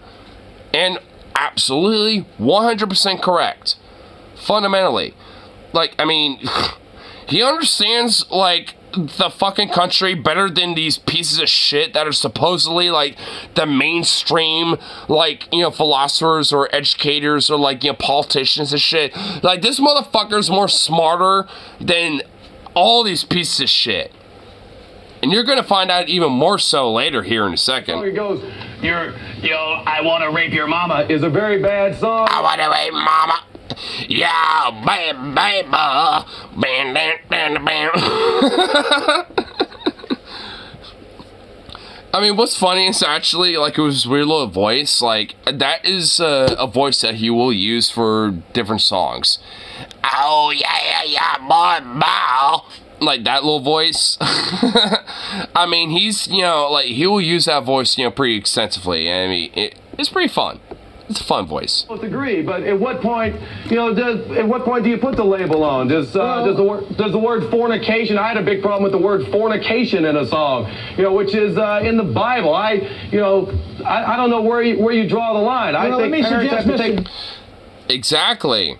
If fornication and incest, rape, genocide, infanticide, like, all these graphic fucking bullshit things that exist in the Bible alone are allowed and are absolutely accepted, especially in the Christian biblical status quo when it comes to the United States. But when it comes to, having a more, like, antithetical, like, countercultural, like, rebelling against that, it's suddenly a bad thing. It's suddenly evil and depraved and dehumanizing and, like, a fucking, element of the devil and shit like that.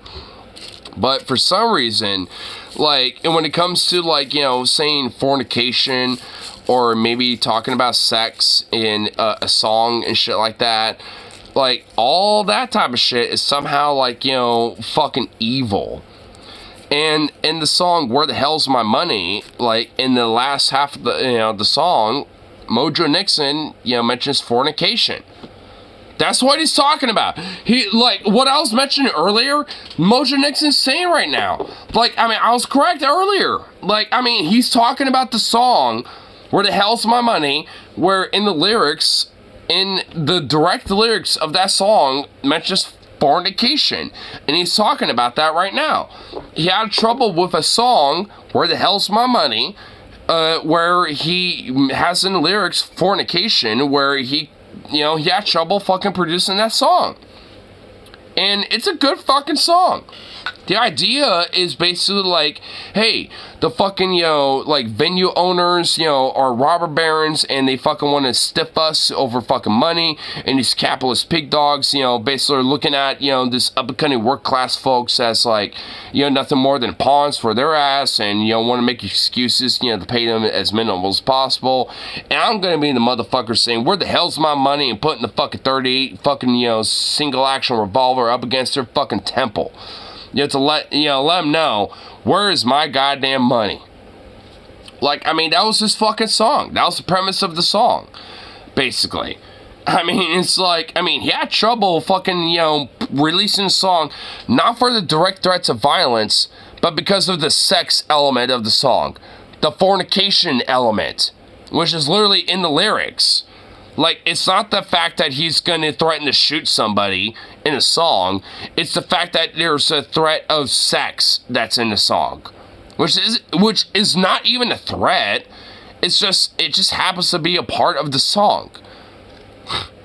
Even though shooting somebody with 38 caliber single action World War I revolver, a Colt revolver, like, you know, threatening to shoot somebody in the head with that because they won't pay you $7,000 like you rightfully deserve as a musician for singing at a venue.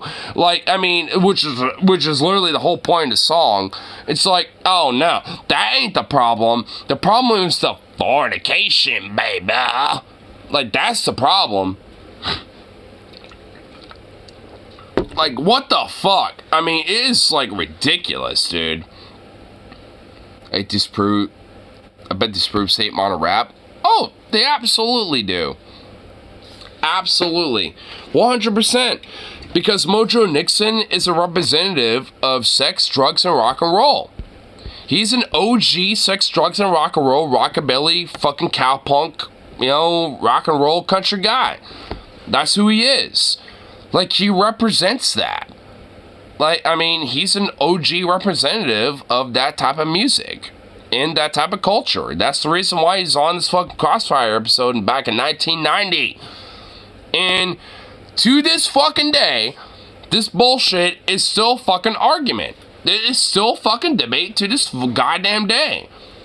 Not with the same buzzwords and verbiage and the same people, but it's the same fucking bullshit. Every fucking time. And it really pisses me off too, because like, I mean, like what, you know, this OG, like, you know, fucking music somehow wasn't like pro-Christian and traditionalist. Like, wow, you never knew that, you motherfucker. I mean, it's kind of really, you know, why I look at, you know, the dude I was talking to earlier at the bar who loves that OG classic, like, you know, rock and roll type of music and stuff that he sings, who's legitimately a really good fucking vocalist, but will say that, like, the new Nazis today are like the left. It's like, I mean, you know, having that conversation with him was really interesting, because it's like, dude, I mean, you could genuinely be like, you know, kind of a lefty in a way, but it's because, like, you've been indoctrinating some shit that, frankly, in my opinion, that, like, it's bullshit, and I don't think you know that. And it's like, it's one of those things where I don't think I could convince him of it, but, you know, it's one of those things I can recognize. And it's like, man, there's so many motherfuckers like that. They got their warning labels. Not really. I don't even agree with that, because they never did. I mean, the warning label is there every now and then, but it never really, you know, achieved itself in victory. Because if so, like, there's plenty of artists, plenty of musicians, plenty of, you know, record labels that are very gung-ho about that raunchy, edgy, you know, vulgarity, and it's still out there. It's still doing its thing. So, I don't know. I don't really completely agree with that. I mean, like, to an extent, sure, but I don't know. Not 100%. You just got back from the airport. Mornex, you were at the fucking airport?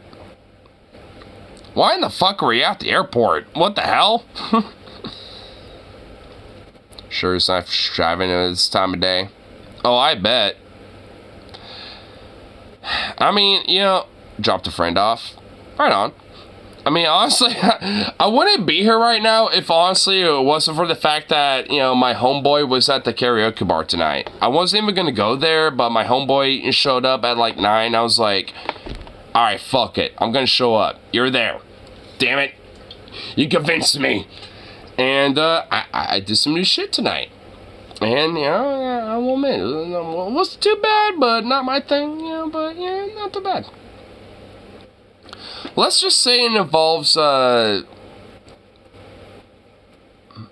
white powder. But it didn't really do much for me, but it was okay. At least my bar night was pretty, you know, was free as fuck. I didn't have to fucking buy anything. Drugs are bad, okay? Unless it's, you know, making music. I mean, you know, like, a lot of fucking badass music was made because of drugs. I mean, you can't deny that. Let's smoke some drugs. Yeah!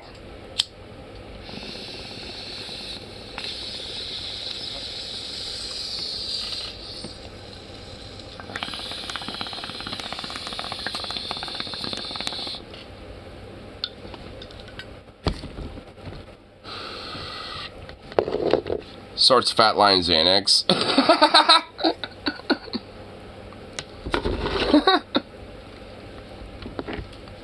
I'm joking, by the way. Well, I'm not.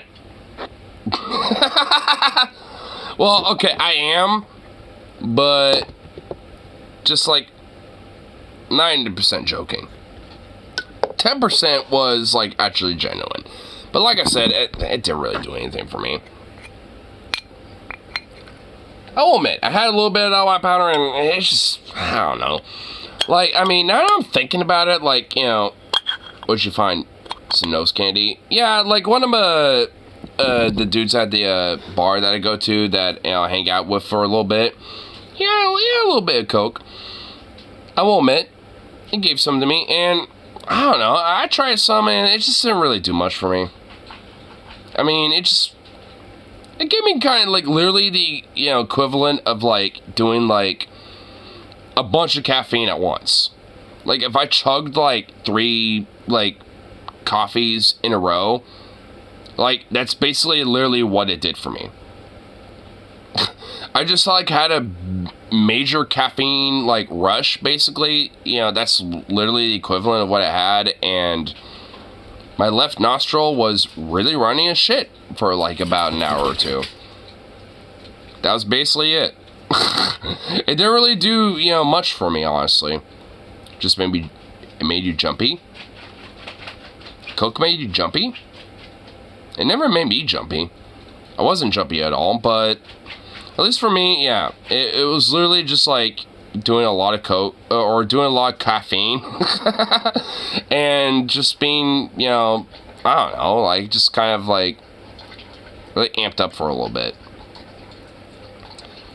Because, I don't know, like, I'm kind of feeling that still, but not really at this point. It's kind of a weird thing, I guess. Like, I don't really feel, like, energetic, but I still do, weirdly enough. I will admit, like, the dude that was telling me, is like, yo, you might have a hard, you know, time sleeping a little bit. You might be kind of right. Because I do not feel sleepy at all right now. And it's like fucking 5:20 in the morning. And I'm not sleepy at all. It's like, what the fuck? It's like, oh no. Am I gonna have an all-nighter? Yo, what are you doing? What are you doing? Are you just knocking shit over? What the fuck?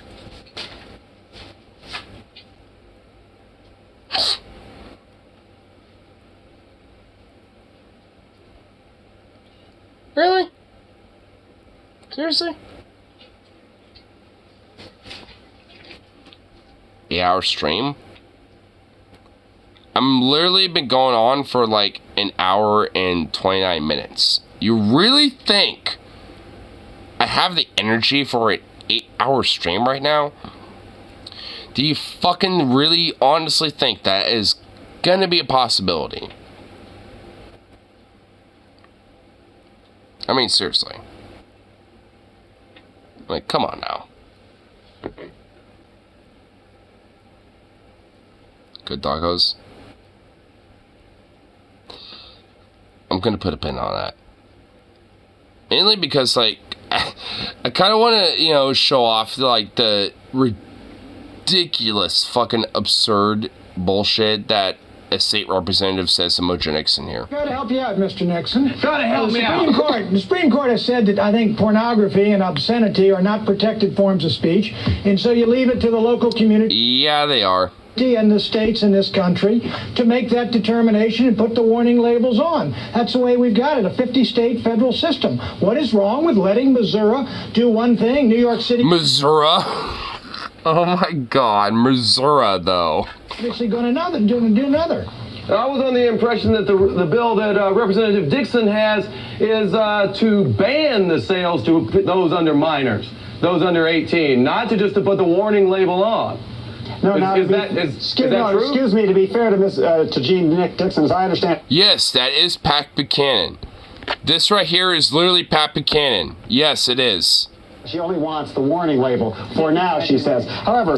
And this is Gene Nixon, or Gene Dixon, and she literally wants to, like, you know, put a warning/ban label on teenagers, you know, buying record labels.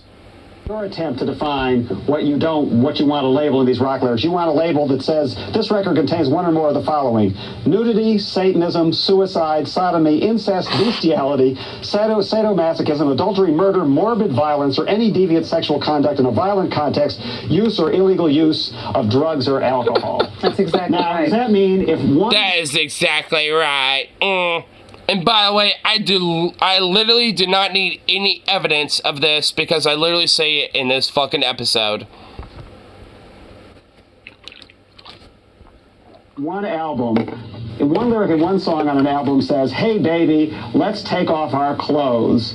That means the whole album has got to be wrapped in opaque paper and got to contain this warning label. You know, what we're talking... Fuck that. Like, just because one song in an album says that shit... Fuck that shit. I mean, honestly, like, I mean, like, look, at the end of the day, I'm not in favor of fucking warning labels on music. I'm just not. Because the idea of, like, you know, freedom of expression, which music is, it's like the idea that, like, you know, we need to, like, regulate that because, like, oh, ooh, woo, teenagers or, like, kids might, you know, fucking get into shit like that. I mean, tough shit. I mean, honestly, tough fucking shit. That sounds like a problem for parents to fucking address at that point. Because, like, you know what I was growing up listening to? Fucking Def Leppard, like Led Zeppelin, you know, goddamn Queen, you know, fucking, you know, Rammstein, Nightwish and shit. And there's a lot of, you know, lyrics or, you know, songs, you know, from those fucking bands. Okay, maybe not Nightwish, not as much. But, like, you know, for the rest of those bands, like, a lot of them had, you know, songs that were legitimately kind of sexual. And you know what? Hey, you know, it never fucking, you know, made a difference out of me. If anything, it just kind of expanded me into, like, you know, more music that, you know, I end up loving more. So, what the fuck is the problem here? Outside the fact that we just don't want kids, you know, being into, like, you know, music that they might like a little bit, that might be a little controversial to the status quo. Is that it? Because at the end of the day, that's literally what it is. Because, you know, children and, you know, fucking, you know, the youth might, you know, be into music that, you know, might be antithetical to the status quo that they're trying to fucking push. That's it. That's the only fucking reason why. We're talking about a segment of music that is promoting illegal acts to our young... A segment of music promoting illegal acts. What? What do you fucking think rock and roll was? What do you think fucking, like, you know, metal was and shit? That's what, like, most of these genres are about, these ideas. What are you fucking talking about? That's the whole fundamental point of freedom of expression when it comes to art. You bitch. Fuck you. We're talking about lyrics such as I have here before me that are encouraging bestiality. That's sex with animals. Like what? What music from the fucking 70s, 80s, and 90s onward was advocating that? Because I 1000% guarantee you there is no music that genuinely advocates that. I honestly 1000% guarantee you there's no music, you know, fucking advocating that. She probably found one song out of, like, you know, a gajillion artists who's probably obscure beyond recognition, where she found a song that might advocate some shit like that. Like, honestly, she probably found, like, some obscure shit that nobody knows about that, you know, might advocate, you know, lyrically, you know, some shit like that. That's it. Which is sex with the dead. We're talking about Do you have illegal any acts. evidence that any teenager has ever listened to these albums and gone out and practiced sex with an animal or sex with a dead person? Do you have any evidence that they haven't? You're the one who wants...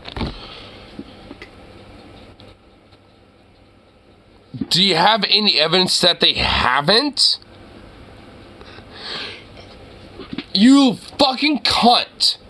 You're the one that is fucking claiming this shit in the first place. And the auspices of that evidence is at Pat Buchanan, who's on your side? Excuse me? Law, man, not me. It's an animal or sex with a dead person. Do you have any evidence that they haven't? You're the one who wants the law, man, not me. It's... Why is the evidence necessary? I think That's why I wanted to keep playing this. That right there. Why is the evidence necessary? This, at one point, this bitch was a state representative for Missouri. And she literally said verbatim, why is the evidence necessary? Everything about this topic, about sex, drugs, and rock and roll and all this bullshit, should be shut the fuck down right now because of that fucking quote. What she literally said verbatim. Why is the evidence necessary? Oh, I don't know. Because maybe you're the one claiming that there's some heinous fucking evil shit within music and freedom of expression? And you're the one that is trying to claim that there's something wrong with that is protected within the Constitution, and you want to have a fucking problem with it. And you want to shut that shit down and fucking censor that shit because you're a fascist fucking pig, you cunt. That's who the fuck you are. Like, what the fuck is up with you? You actual psychopath? Like, you, what, like, the evidence is not necessary? Really? The evidence is absolutely necessary. If you're trying to fucking push the claim that you are, you need fucking evidence. Carl Sagan said it best. Extraordinary claims require extraordinary evidence. And you have fuck all. You have nothing for the bullshit that you're trying to claim.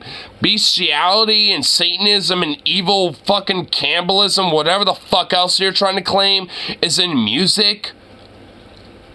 Where's the evidence? Oh, you got none because your justification is, why do we need this fucking evidence? Wow, dude.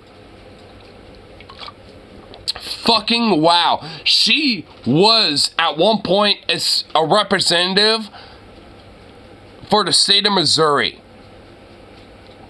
She was a congresswoman for Missouri. She was a politician. Like, bro.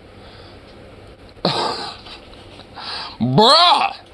She's a politician. and she was singing this shit. Like, what the fuck? Oh my god! That's insane! That is psychotic! Like, what do you even say to that? Like, holy shit! That which is asserted without evidence can be dismissed without evidence. Christopher Hitchens. Yep. Yeah. I mean, Christopher Hitchens said it even best, even. I mean, because, why did she think that was a W? Why did she think that was an own? Because it wasn't. Like, that is an L. That is saying more about you than music, than the culture of music and the culture of, like, the youth of the time. That says more about you, you fucking crazy psycho bitch. That says more about you. Gene Dixon? I mean, goddamn. Is that we have statistics today that show that our teenagers in America are in trouble. And you don't want to back that claim with any evidence at all. In fact, you're willing to fucking throw the evidence away and throw it in the trash because you don't give a fuck. You're just saying that, to fucking, throw a fucking straw man against fucking Pat Buchanan, out of all people. It's like, goddamn. Dude, this is the 90s. This was 1990. Like, oh my god. Holy shit. Like, I mean, we're in 2023, and holy fuck, it is so sad how shit really ain't that much different. But, like, it has changed a lot in where it's projected at. But, oh my god, the fucking puritanical insanity that this bitch is pushing has not changed at all. Like, oh my god, this honestly makes me kind of mad. Like, what the fuck? 92% of the 87 graduating high school class, out of 92% of them, 56% of them had begun drinking before graduation. Do you think that's a larger percentage than before rock music was invented? Yes, it is. Yeah, you know what? Probably, and it's not because of rock music, it's because of the fucking culture of the time. And maybe it's because of the oppressive fucking, culture that has, made youth to think that, oh, you have to act in this way, and they don't want to, and are willing to rebel against it. Maybe that has something to do with it. Maybe it's not the music. If anything, maybe the music is a byproduct of that. And you're not willing to fucking look at that shit. In fact, you're literally looking like you're fucking dumbfounded and in shock over the idea of that idea being bestowed upon you. Like, you psycho bitch. Like, I mean, this was a fucking thing that was going on in the fucking 50s. Like, there was the youth of the time, like Richie Valens, Buddy Holly, and, people like that, of the youth of the fucking 50s who are countercultural and, fundamentally against the idea of the status quo of that time, who are willing to fucking, push the boundaries, that created people like Elvis, CCR, and, really, the 60s, rock and roll movement. So, what the fuck are you talking about? You actual insane psychotic cunt. You actual insane psychotic motherfucker. Ah! And what the fuck are you doing over there? Stop it. What are you doing? Boo. Blah. Let me, Mr. Nixon back here. Let me ask you this, Mojo. Put me back in here, Pat. Put me back in here, Pat. God damn it. Put me back in. I feel you, Mojo. You back in. There was about, I think last year, I think my numbers are correct. 600,000 attempted suicides among teenagers. Only 1%, 6,000 were successful. These kids killed themselves. There are. And what's kind of sad, that's probably even a bigger statistic these days. That's kind of what's sad about that. I mean, I will admit. Cases, Mojo, where individuals spent all day long listening to this rock music, depressing. Oh yeah, the idea that like literally all of these kids were listening to rock music, metal, and like, you know, punk music and stuff like, yeah, that is literally the only reason why they literally killed themselves. It's not the idea that they might have been impressed with the idea about when it comes to their sexuality and when it comes to, like, you know, their identity and stuff like that. Nah, it's not the idea of them being oppressed when it comes to, like, trying to express their identity and shit. Nah, it ain't that. It's the music and it's the culture advocating for them to kill themselves. That is literally what's going on. Yep, 100%. Absolutely, that is exactly what's going on. Yep. Totally. 100%. Recommending suicide, and then the kids take their life. Hey, yo, Pat Buchanan, maybe you should listen to Sick and Reich with Who's to Blame. Because that song is literally openly saying, like, hey, parents, the system that it is, are who to blame.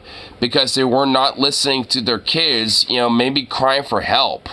Because, you know, sometimes music is that outlet that helps kids, you know, have, you know, an ability to cry for help. And as unfortunate as that is, at least they have that outlet where they won't actually hang themselves or kill themselves or some shit. Like, but unfortunately, you know, that has been a truth not only to this day, but in the past. Because of oppressive fucking cultural ideas of, like, you know, what ought to be and what, you know, kids ought to grow up being, and those children just don't, agree with that or fucking identify with it at all. And, you know, those parents don't give a fuck. They don't understand that shit. They don't care. I mean, you know, luckily these days, I mean, there are more parents now than ever that are caring about that, but like for the longest time that has not been the case. And how many children and how many youth have suffered because of shit like that? I mean, probably countless. I mean, it's like, I mean, that number is probably way bigger than 6,000 back in 1990. And I know for a fucking fact that number is way bigger now. I mean, it's like Pat Buchanan don't even fucking realize the actual reality of what that number really actually is. And the real root cause. He don't give a shit. He doesn't know. He don't care. He's just trying to gaslight Mojo Nixon into thinking that, like, oh, maybe what he's doing as an artist, you know, is the root problem of it all. You don't look like a guy who would promote that kind of thing. You look like a fellow who would want a warning label on that and say, look, this is rotten stuff. He's literally gaslighting him right now. He's literally gaslighting him into thinking, like, oh, you agree with warning labels and shit like that. When Mojo Nixon doesn't. He's a libertarian. He's a hardcore fucking radical against that idea. Like, I mean, and Pat Buchanan is literally trying to say, oh, no, you absolutely agree with this idea, obviously. Wink, wink. Like, he's trying to gaslight him. What a disgusting behavior from Pat Buchanan. And what a dismissive behavior against the actual reality of the strife and struggle that the youth really honestly fucking feel with shit like this. That Mojo Nixon, you know, is willing to identify with and actually use his music as a way to understand that and express that shit. No. You're misreading my face there, Mr. Buchanan. I think that the parent and the teenager, I think we're talking about teenagers as if they're idiotic children who are innocent vessels to be filled. Teenagers are old enough to start making decisions for themselves. This is the land of the free, the home of the brave. You have to take responsibility for your actions. Teenage suicide has been going on since Romeo and Juliet. To say... Based! Oh, dude, Mojo Nixon fucking throwing that out? Because Romeo and Juliet is literally, like, symbolically, I mean, if you think about it, it's, like, openly talks about teenage suicide. I mean, Romeo and Juliet, in that fucking shit, in the story, commit suicide. I mean, so, dude, Mojo to fucking throw that out there is based. Like, he's on, like, he knows what he's talking about. Like, that shit's been going on, like, literally since the times of Shakespeare. And even longer and, older than that. I mean, the sad truth as it is, like, that's been going on for way longer than that. I mean, the fact that he's calling that shit out is nice. Like, it shows his intelligence, because he's willing to recognize and understand that it's been a thing way longer than the phenomena that it has been now. At least, not just in his era, but even contemporarily now in 2023. Like, I mean, he understands that, like, this has been a problem for a long fucking time. And it ain't gonna be just, like, some sort of, like, cultural, like, shift that's gonna solve it. There's a root to the problem, and it takes way more than just some shift to fix it. I mean, it's been a thing for a long time, and he recognizes that. I mean, at least, using the example of Romeo and Juliet, because, it's openly a part of that story. Like, Romeo and Juliet both commit suicide, like, I mean, that's at least, Juliet herself, especially openly. She's like, I mean, she thinks that her, fucking husband or, Romeo dies and is dead, and she commits suicide to fucking join him in the afterlife.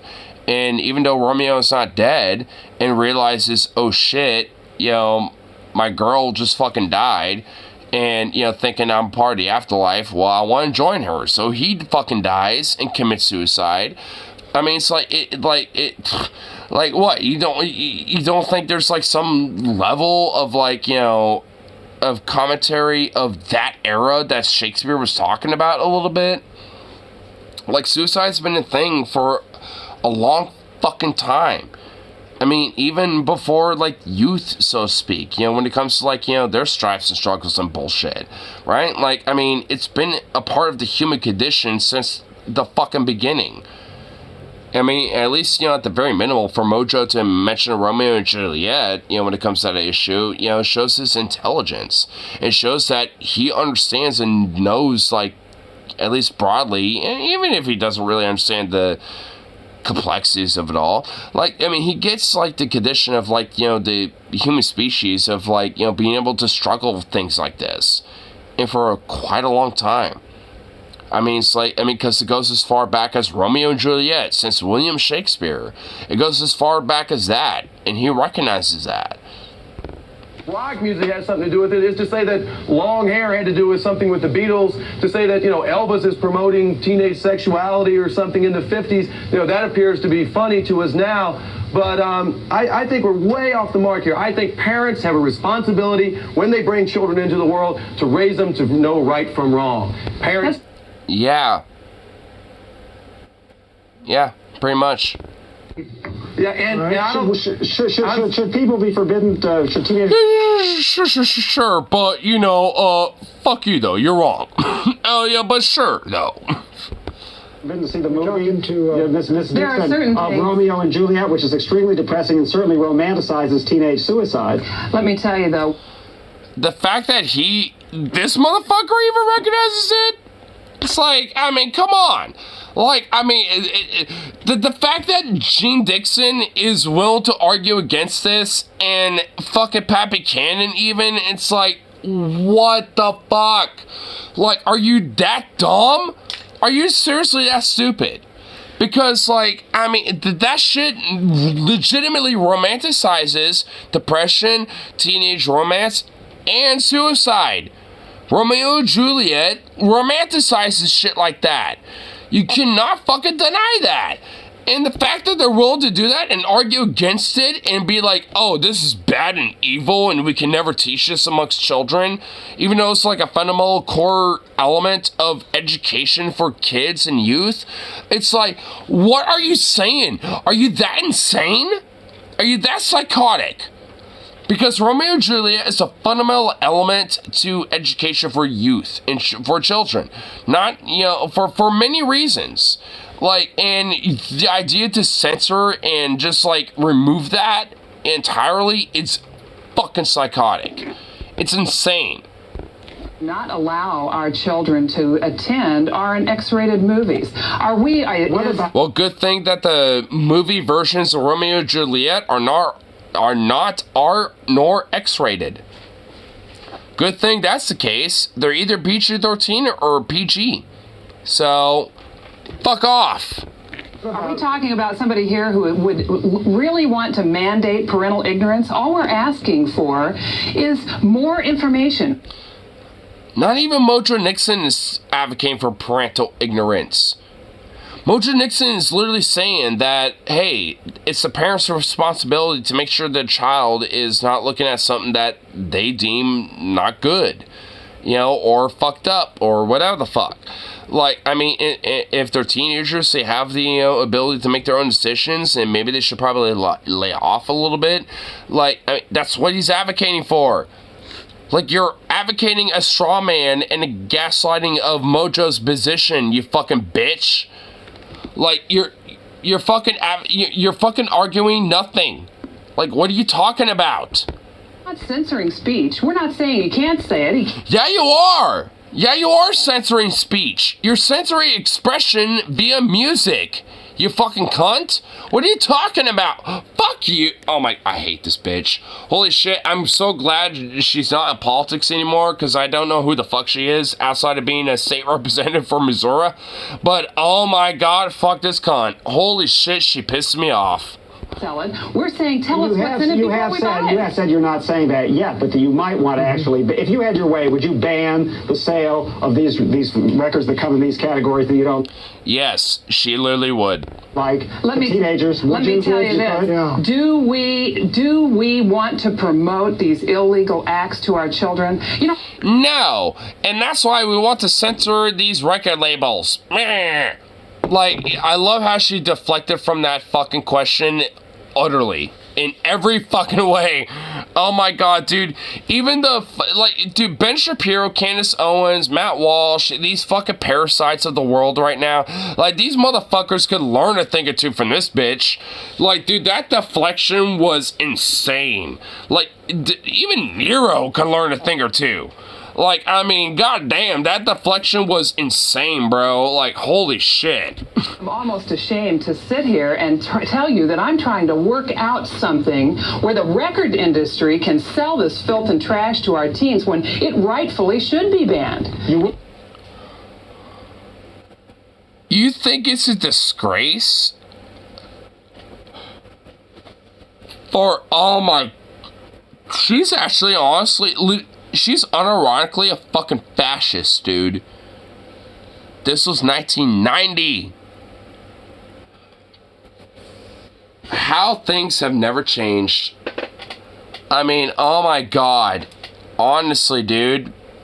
Like, how little has changed. How little has changed, dude. I mean, what the fuck? I'm saying it rightfully should be. Go ahead, Mojo. Yes, I can't believe what I'm hearing. 2 Live Crew and these satanic, heavy metal bands, as filthy as they may be, the people that have brought them to the public attention in America are women like Tipper Gore, like Miss Dixon's. Other people have brought them. No one would know about them. The marketplace, MTV, the radio stations, they don't play them. The only way people know about them is by this crazy, sticker banning stuff. Let the public decide what it wants to buy, what it doesn't want to buy. The same way the public decides who they elect and who they don't elect. Okay, we'll be back with more. True. It's called a free marketplace of ideas, right? That's the whole point, right? At least in theory. Dude, Mojo got it fucking on point, dude. I mean, it's like back in 1990, Mojo Nixon got this shit on point. By the way, this is part 2. I've never seen the part 2, by the way. I've never seen the part 2, so, you know, let's experience this, you know, for a fresh face. After the commercial break. Welcome back. There is no doubt about it. Rock and roll albums, Mom and Dad, are not what they were in the days of Elvis and Chuck Berry. Fuck you! Dude, fuck off. The idea that, like, you know, the albums back in the day, blah, blah, blah, nah, your ass would have been advocating for the censorship of Elvis Presley because he was doing the fucking hip movements and shit. You fucking piece of shit. You censorious fucking Nazi, fascist, fucking Christian piece of shit. Fuck you, Pat Buchanan. You actual motherfucker. Fuck off. By the way, this album right here is fucking banging. Standard of decency. Some dabble in racism, sexism, anti-Semitism, and even... Again with the anti-Semitism. Where the fuck is that in this music? There's none of that at all. Now, do states have a right to have warning labels placed on these albums and to restrict... Where the fuck do they say this shit? They say that it's there, but I've listened to a lot of music from this era. Like, where in the fuck is it? I never heard it before. Like, I don't know what artists or songs or what they're saying when it comes to anti-Semitism, but I never heard of it before. Like, maybe more recent music, but never in, like, you know, this era. Like, what the fuck are they talking about? Minors. Here to debate the question are Representative Jean Dixon, state representative from Missouri, who's leading... She looks like she hates everything about this. ...state to get something done about these lyrics, and Mr. Nixon, Mr. Mojo Nixon, who's a rock musician out in California, is just, I've just caught his attention. He was just rolling up a doobie. Dude, he was rolling up a fucking joint right there, and he was like, oh wait, I need to look like I'm presentable. He looked up after he was rolling a fucking joint, bro. Yeah. Let me ask you this. NWA, maybe, that was the 90s group, right? Yeah, they were. You know and I know there are some of these lyrics which by your standards and certainly by mine are filthy. Some are anti-Semitic, some are racist, some are... Why does he keep saying that? Where's the anti-Semitism in this music from this era? I've never heard any of this shit. And I'm a prominent listener to the era of music that this motherfucker's talking about. I've never heard it once, ever. Not even implicitly. Why is he mentioning this? Is there literally like a song, like one song from back in the day that happened to mention it once or something? Because I really want to know. Where is that? I honestly genuinely want to know. Like, because it's so weird that he mentions it, even though, like, even Mojo Nixon literally has nothing of that shit. Like, Mojo Nixon has never been an anti-Semite. There's never been one moment in his music, his albums, or his political, like, you know, conversations or whatever the fuck. There's never been one time where he's mentioned Jewish people at all. Like, you know, because I'm an avid listener to Mojo Nixon.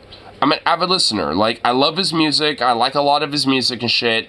And there's never been one time where that's ever been mentioned, even implicitly. Never.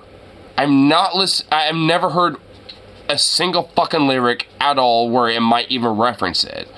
So, I don't even understand where that is fucking coming from. I don't get why in the fuck that's being mentioned. I honestly don't understand it. Is there like an artist or like a music or like a song or like a musician of the era that was like a big anti-Semite or something? Because I honestly just genuinely do not know. I really honestly don't get it. I really don't. I don't know why he's mentioning it so much. Hey, country with a brain passion, so I want to listen to Mojo. Well, Mojo Nixon is not strictly a country artist. I mean, like, a lot of his shit is more rockabilly in nature. I mean, it's like, I mean, also, whatever country he happens to play is more of the punk version of country, which is called cowpunk. That's like a subgenre of a blend of punk and country. I mean, that's why it's called cowpunk, because it's like kind of taking a country, you know, like aesthetic or sound, but making it punk, basically. I mean, you know, so Mojo Nixon was kind of like that a little bit too. So, I don't know. I mean, he's not like a folk country guy. He just kind of like will incorporate a lot of the sound in his rockabilly / like cowpunk, you know, sound. Even now, vocal range drives me nuts. Let me, yeah, after this right here, let me throw a song by Mojo Nixon. Let's see if you like it or not. But we'll put a pin on it first. Your industry, really condemn these people, clean up your own act, say, look, you garbage merchants, get out, we're interested in good music. Because, as I said before, this is the land of the free. This is the land of democracy. You have the right to spew forth any vile, crazy thing you want, as long Mr. Nixon, as you aren't hurting other people. All right, but look, I've conceded. True. And that's absolutely correct. I mean, at the end of the day, I think, you know, fucking Charles Manson, Gigi Allen, people like that, I think, you know, they deserve every right to express the music that they did. Even though they were very fucking vulgar, you know, and amongst other shit and everything else in between. Especially Gigi Allen. Like, that guy was a fucking vulgar motherfucker. Not just lyrically or musically, but also literally as a human being. He was a vulgar fucking being. Like, fundamentally. So it's like, I mean, at the end of the day, it's just like, I mean, everyone has a right to express themselves that way. So, again, base mojo. Point that you can make these kinds of statements under the First Amendment. What I want to know is what guys like Mojo Nixon, why you don't condemn that and say this is lousy stuff, folks oughtn't to buy it, and here's the good stuff in our industry. No. Because it's the First Amendment! You literally said it, Pat Buchanan, you fascist piece of shit! You literally said it! You fucking preface this shit, you know, with that. That's why! Because it's the First Amendment. They have a right to fucking express that shit if they want to. You cunt. Newspapers, you pig. Rotten and salacious publications. I would disagree with you that most of what you call rotten is rotten. I am not ashamed of the human body and the act of physical creation. I think this whole American prudery about sex is completely misplaced. We're completely missing the point here. The whole, you know, saying that we don't want to talk about drugs and alcohol and caffeine and nicotine doesn't mean it's going to go away. You know, we can't. Exactly. We can't. I think there's an assumption here where we're assuming that innocent people are going to be filled up with bad ideas. Let me give you an example. In the inner cities in Washington, D.C. and others now.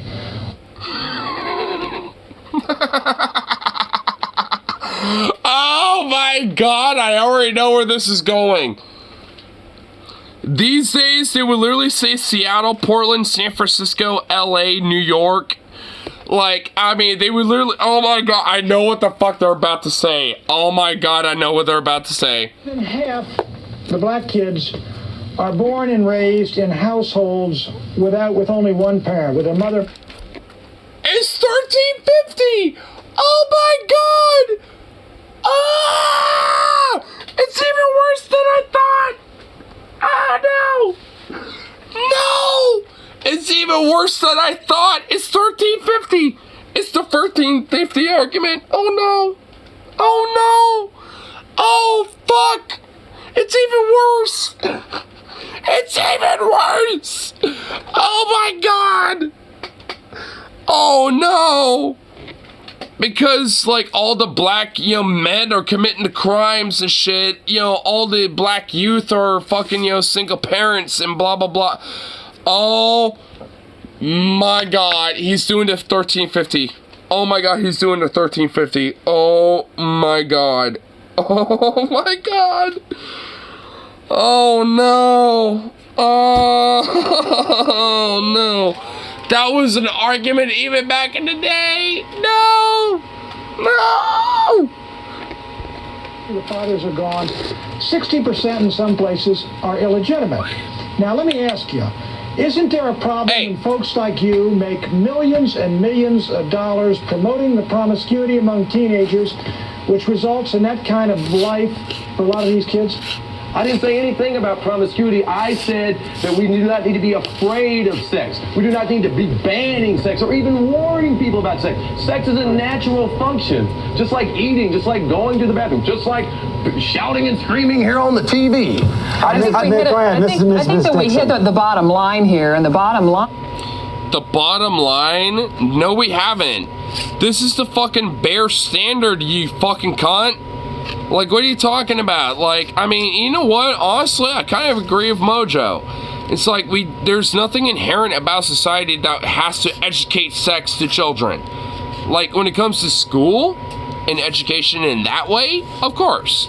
But, like, when it comes to society, culturally, and when it comes to music and everything else besides, there's nothing inherent or entitled about society that has to fucking, you know, like, put some label, you know, force some education, you know, like, you know, arbitrarily, you know, like, there's no reason for that shit. Like, absolutely.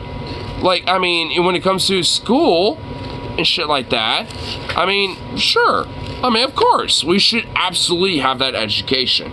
But when it comes to, like, you know, music or, like, you know, arts and stuff like that, when it comes to personal freedom of expression, there's nothing inherent that says that, you know, we must educate ourselves, you know, about that shit.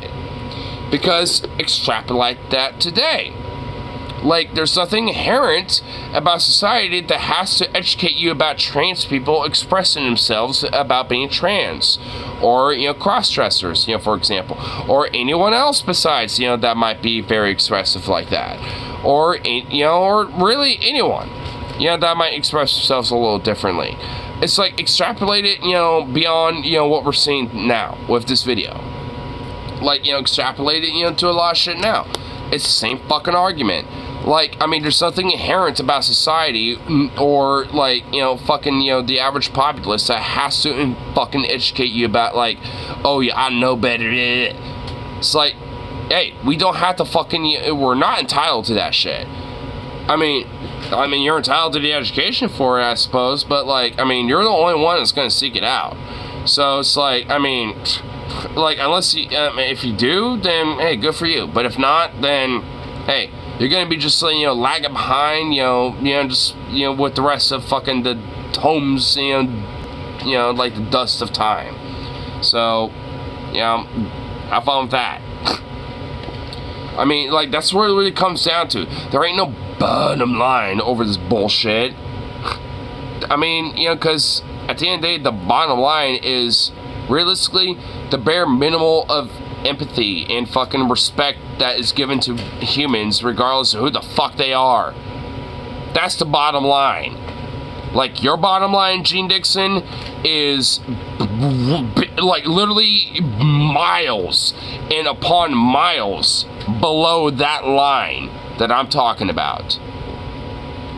The real line. Your fucking arbitrary line is in the Mariana Trench. In fact, it's even lower than that. The almighty dollar, Pat. That's the whole thing. And our will... It's at the core to Earth. It's like literally in the deepest layer of Dante's hell, bitch.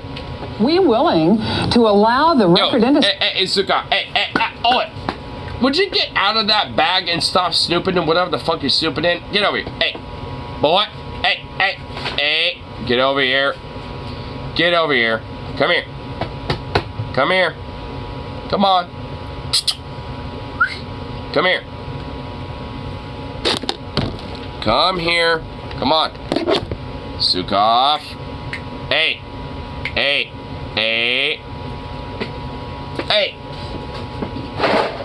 Come here.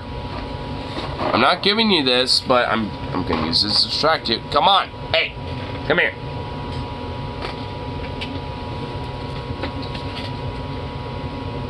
Come on. Come on. No. Come on.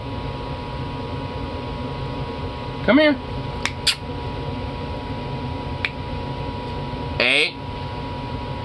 Oh my god, he fucking knows.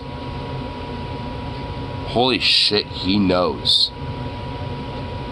He refuses, dude. Come on. Come here, boy. Come on. Go get it. Get it. Come on.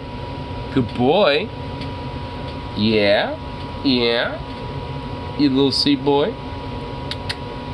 Come on. This is a good boy. This is a good boy. Yeah. No, come here. Alright, I'm doing reverse psychology. Reverse psychology. Come here, boy. Come on. You know, fuck it. Get over here. Come on. I have your leash now, boy. Yeah. Yeah. Come on. Get up here, you little fat ass.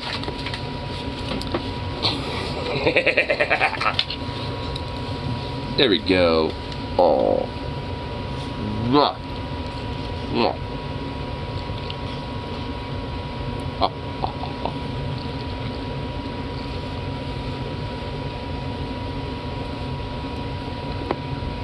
Sell our young people the future of America right down the tubes for what? In the name of freedom of speech? Look, can I say something? Is she that retarded? Did she literally just say that, like, what we're gonna, like, sell the, like, purity of teenagers, you know, with the freedom of speech? Like, you know, like, what? Okay, I need to hear that again. What? That's the whole thing. And are we willing to allow the record industry to sell our young people the future of America right down the tubes for what? In the name of freedom of speech? Look.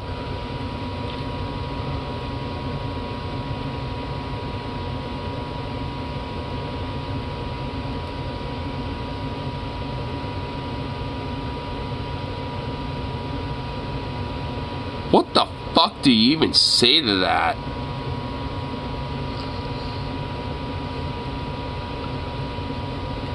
Record labels selling America down the pipeline for what? Freedom of speech?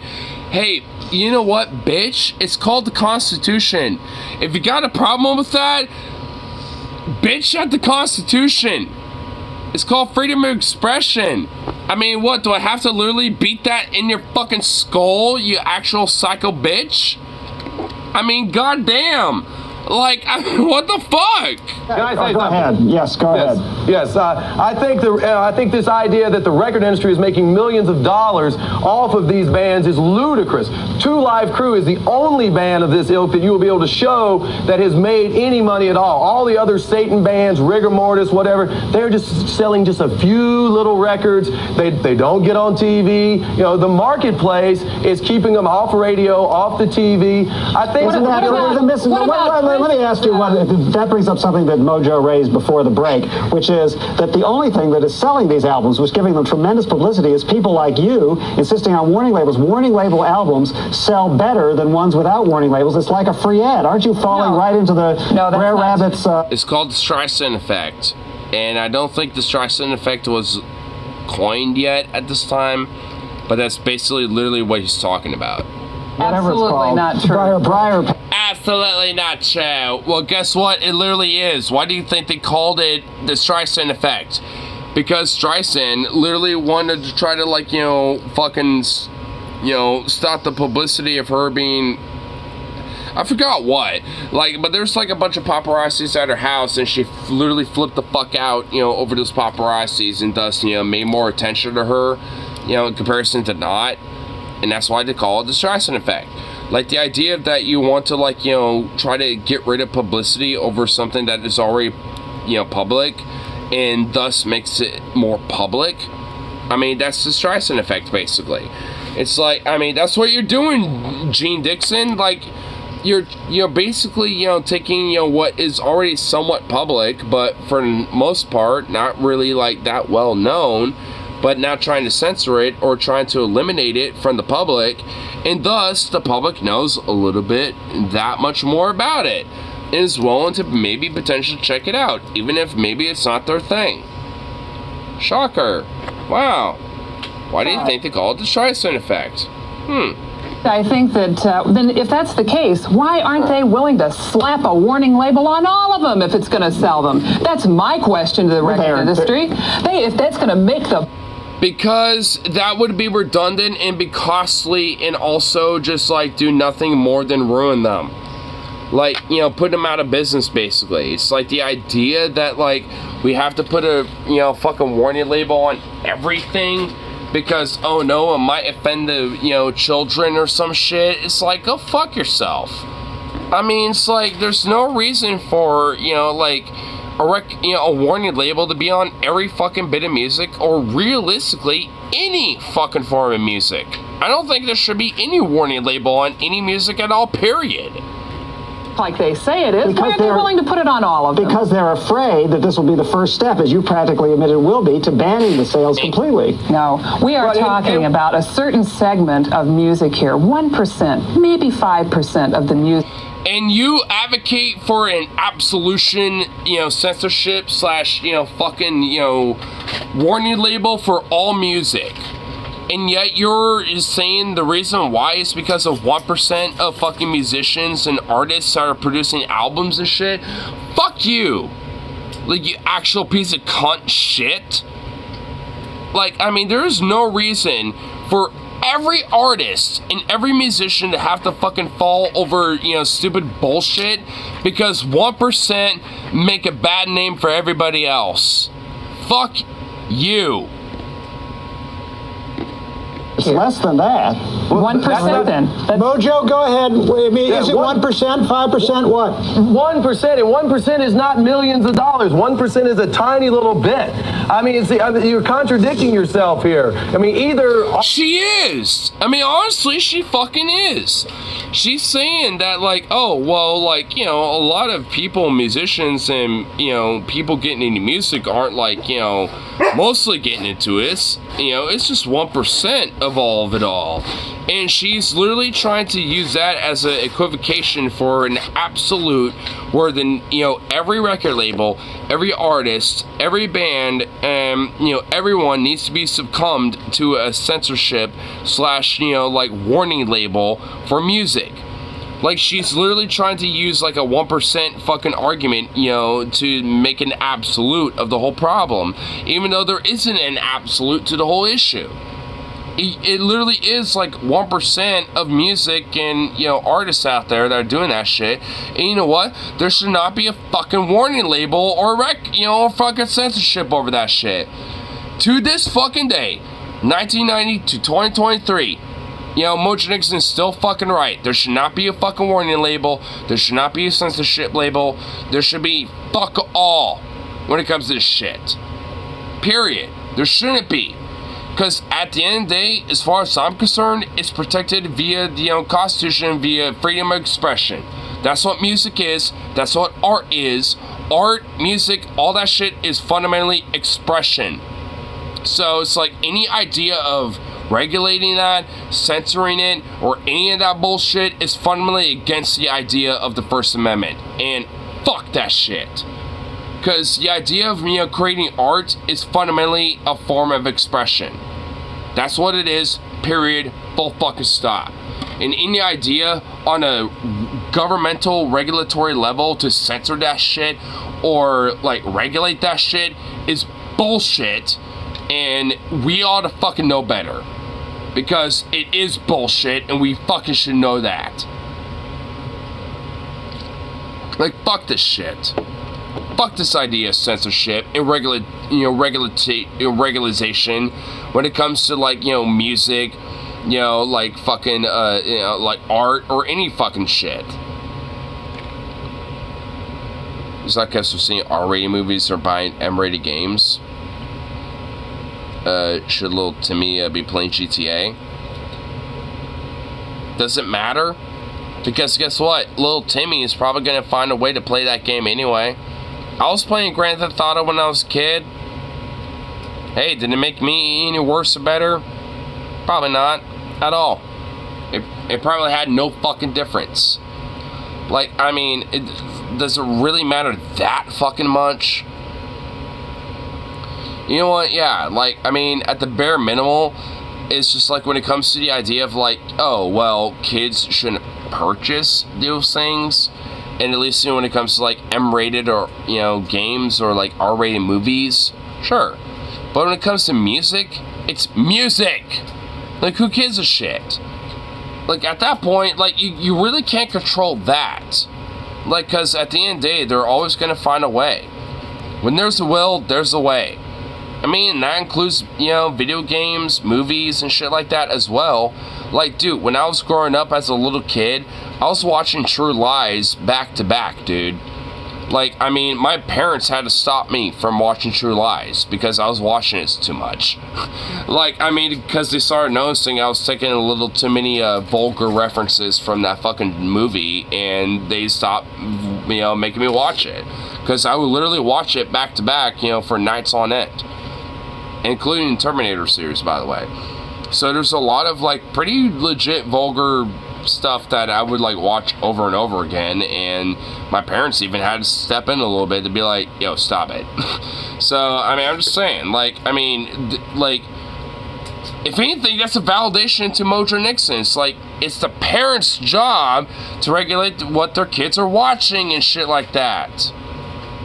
Because I was watching pretty vulgar, explicit shit like True Lies, Terminator, stuff like that, and you know, they didn't really realize until it was a little too late once it was already ingrained in my brain. So, that's, I mean, honestly, it's my parents' fault for that. Not for the fact that the director or, you know, the actors and, you know, all these other motherfuckers that made the movie and made those, you know, shows or music or whatever the fuck, it's not their fault. It's my parents' fault for not fucking regulating that shit. And when it came to me growing up, I mean, at the end of the day, I don't think it fucking matters, and I don't blame them or anything like that. I don't think it really means a fuck at the end of the day. But, hey, at least it shows that it's their fucking fault that they didn't regulate shit enough for me to not be exposed to that at an early age. When realistically, it was probably a good idea to make sure I wasn't. But, hey, too late now. So, I mean, it's like, that's kind of the whole issue. It's like, parents should be giving more of a fuck about what their kids are looking at and shit. Not, like, it's not society's job. It's not my job to dictate what your kids are looking at. At the end of the day, that's what's the truth. I mean, it's like, my parents, you know, are dictating what I should probably look at when I'm a kid growing up. But, you know, as an adult now, it ain't my fucking job to dictate your child. So, it's like, I mean, it's your job. You're the parents of your kid. You raise your kid. You take control and responsibility for your child. It's not society or my issue or anyone else's issue to raise your child. That's all it really comes down to. It's not like I don't give a fuck about your kid, but it's your responsibility to be raising your kid properly. It's not my job. I'm just gonna be me. Like, and if your kid happens to be exposed to me being me, then honestly, that is your fault. Take better care of your kid. I don't know. Be observant of your kid a little better. I mean, it's like shit.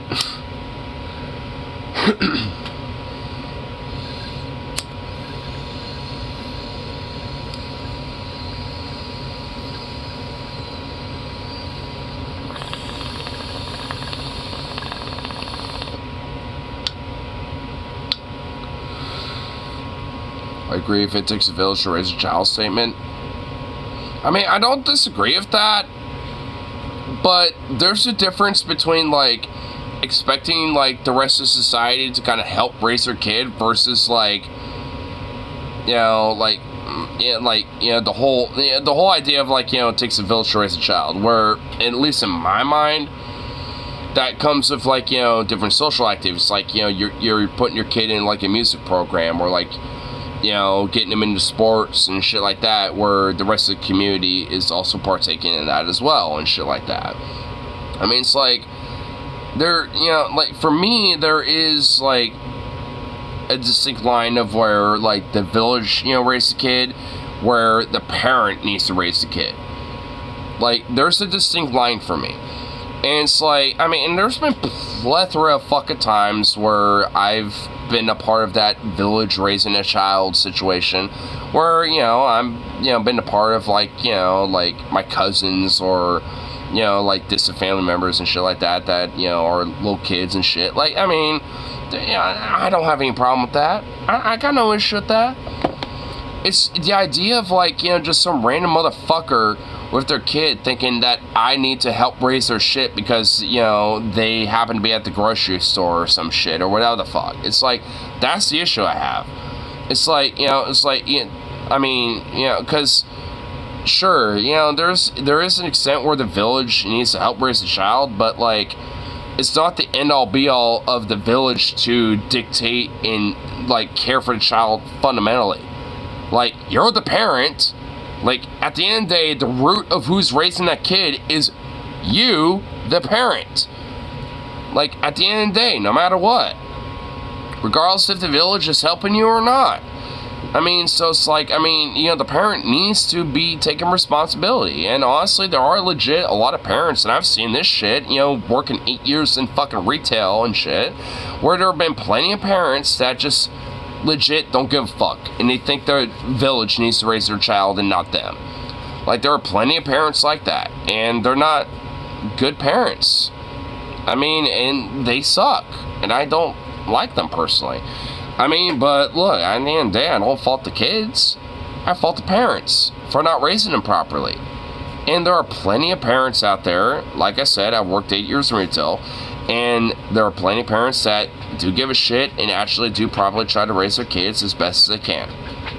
Absolutely. There are plenty of parents like that. But at the same time, I've seen plenty of them that don't give a fuck for, an iota. They will literally distract them with, like, their iPad or some bullshit like that, or just, like, let them run around and fucking be chaotic in the store and not give a shit.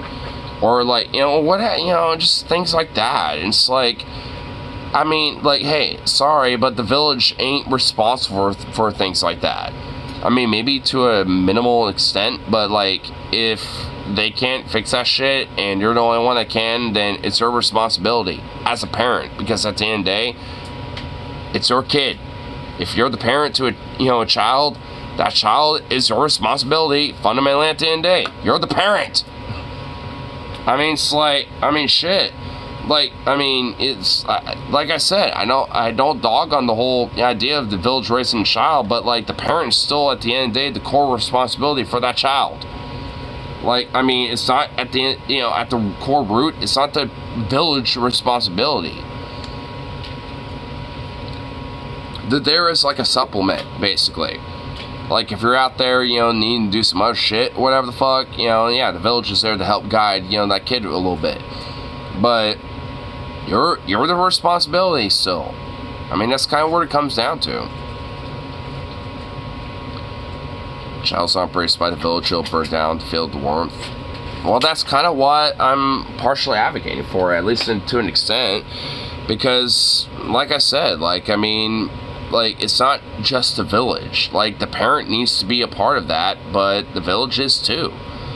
But, like, at least in America specifically, that culture is not there. Like, I mean, the culture of the idea of the parent is basically just like, lump it on the village and just, like, let them figure it the fuck out, and you got no responsibility to, the child. It's like, that's kind of how it is for a lot of parents, and it's just, that's bullshit, and it really shouldn't be the case. I mean, because that's detrimental to the child and the parent and the rest of the village, so to speak. At least, in this case. Like, it's just detrimental for everybody. It's not good. It's not positive. I mean, just, adds, more fucking bullshit, that is really unnecessary. I mean, that's kind of really what it comes down to. I mean, it's like, because the village can absolutely, be a benefit, for the kid. Because like I said, I mean, I've been kind of like at least a little bit of a place in for that, you know, to an extent for, you know, nephews or step cousins or whatever the fuck and shit, and whatever, you know, it's cool for me. But like, I mean, at the end of the day, I mean, I still recognize their parents are the ones responsible for them, so whatever they fuck up immensely to where I think their parents need to get involved, I get them involved. I'd be like, hey, I think your kid fucked up a little bit, might want to let them know, blah, blah, you know, and let them take his course, you know, let the parents take their course of how they address that situation. Hey, what you doing? Oh, hey, what are you doing? Excuse me? Are you snooping? Hey. No. Don't be a bad boy.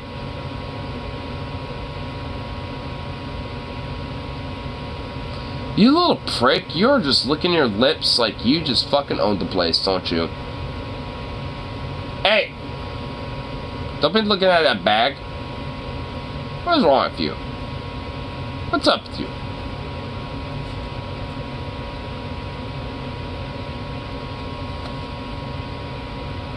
Prick.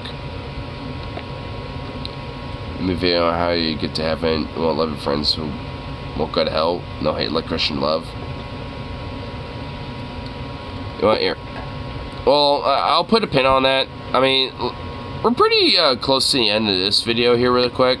Let's listen to the rest of this. Whatever commentary I have, I'll keep it snip. And then we'll look at that. You know, either they're making millions of dollars or they're 1%, I think.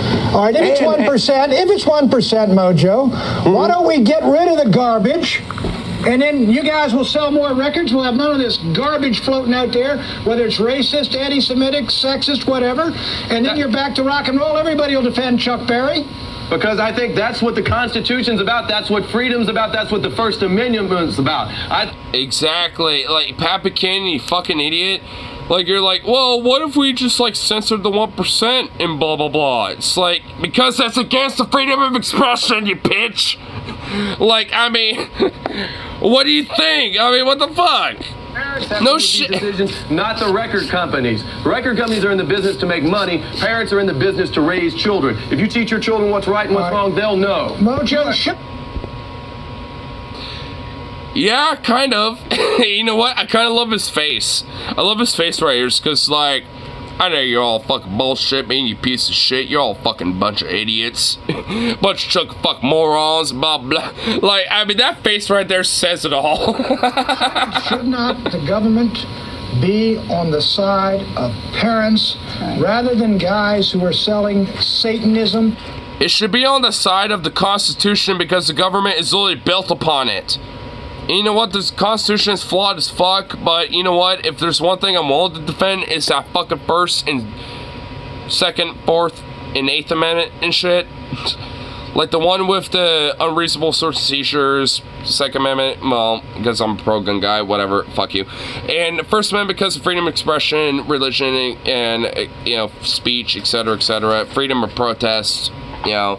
Like, there's plenty of fucking things within the Constitution that are pretty base as fuck. Plenty of flawed stuff, but, like, I mean, goddamn. What do you think America's founded on, bitch? It's like, goddamn, it's that fucking Constitution. I mean, it's like, I mean, it's been adapted and changed and, you know, like, amended over time. And it's like, I mean, and you know what? Hey, maybe the First Amendment hasn't been amended because it's pretty concrete and clear what the fuck it is. And there's a reason why. So motherfuckers like you don't get to censor music and censor art. Piece of shit, and the fascist. I think the government is, by the education system, the government is on the side of the parents trying to instill traditional values in children. But that doesn't mean the government needs to, you know. Unironically, it kind of is. And still to this day, especially in different states like Florida and Texas and shit.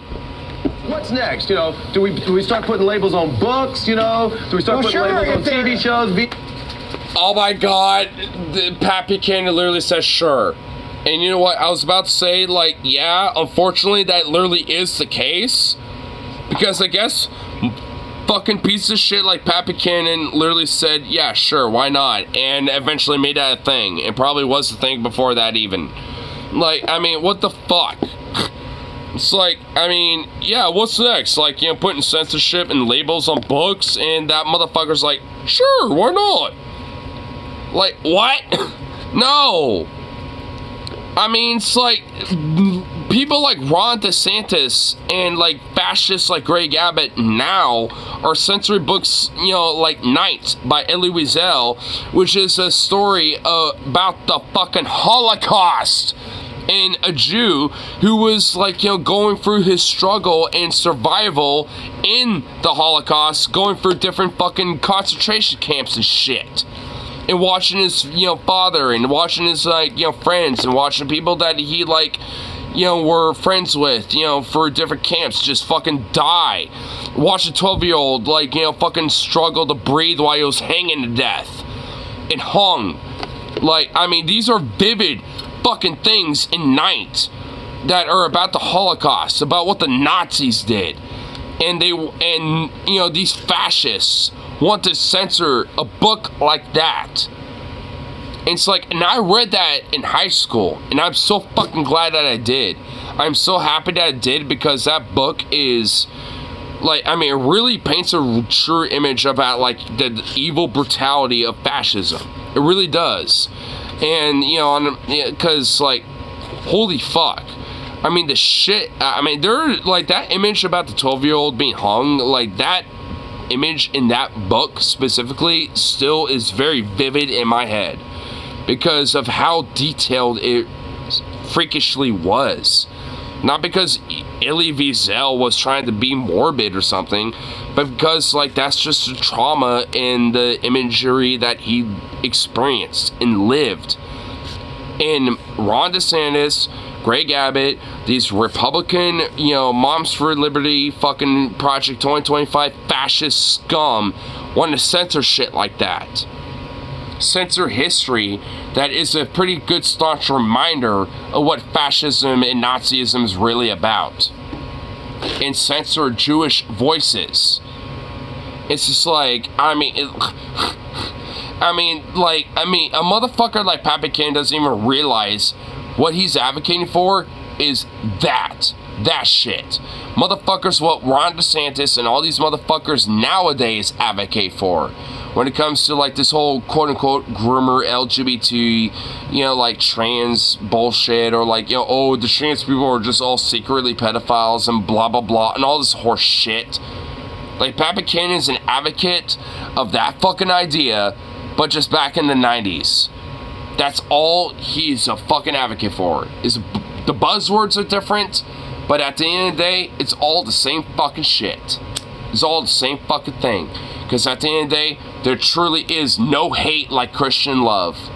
Because Pat Buchanan is a Christian, Ron DeSantis is a Christian, Greg Abbott is a Christian, all these motherfuckers are Christians, and they spew no, like, more evil hate than Christian love.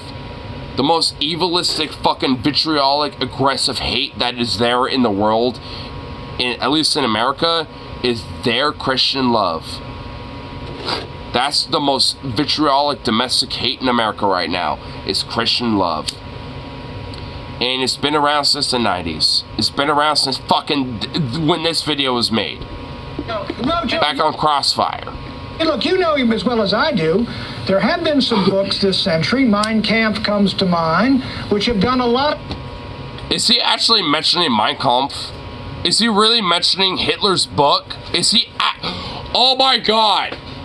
Oh my god, he's literally no better than the IDF propagandists who literally thought that, like, Mein Kampf, you know, in Arabic was fucking caught in some children's bombed out fucking bedroom. Oh my god. Oh my god. This is literally no different. Holy fucking shit. This was 1990. And oh my god, he sounds no different than an Israeli IDF propagandist. In 2023. Oh my fucking god. Holy shit. This is wild, bro. Man, 1990, and this is what was being said back in the day. You know, bandits? Ideas can be as dangerous or more dangerous than tainted food. Right, and What?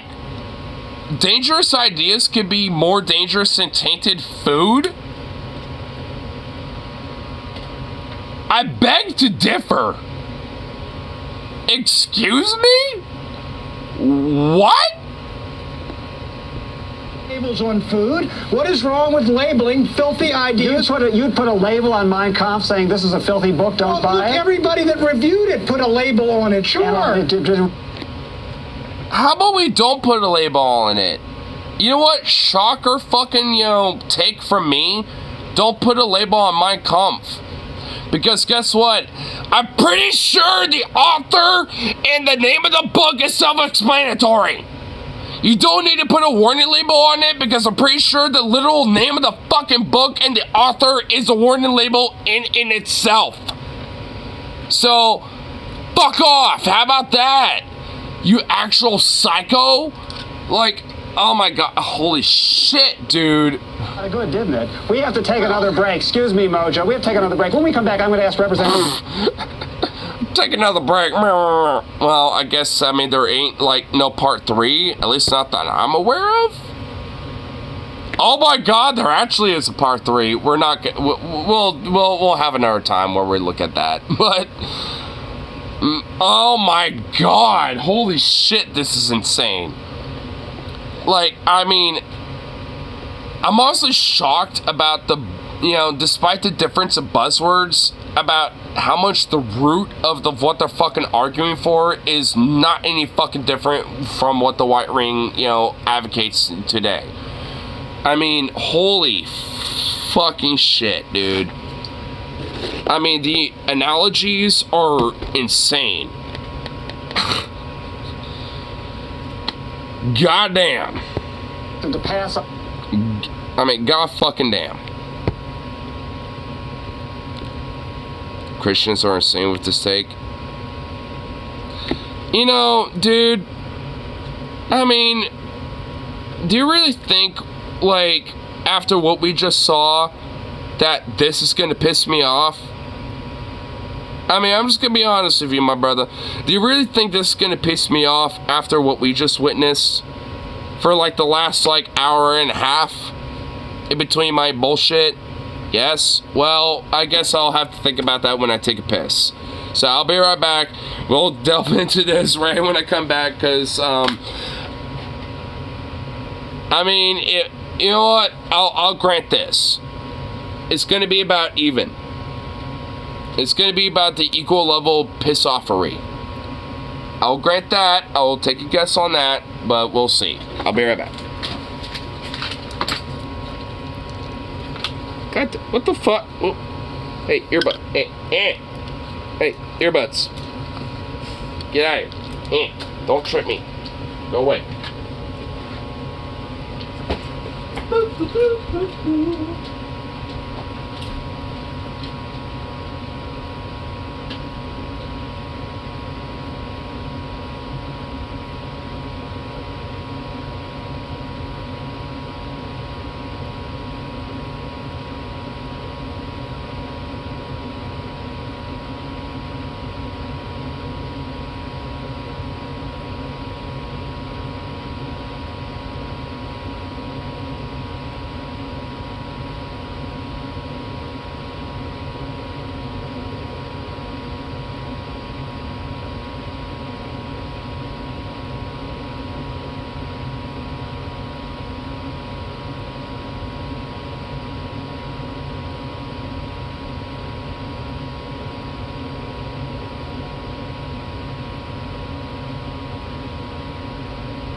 suck a butt.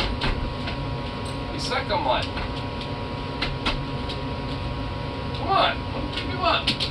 Oh my God, you suck a boy. Where are you going? Hey, get back here. Suck a butt? Come here. Yeah. There we go. Meh. Whoa, what are you doing? Holy shit.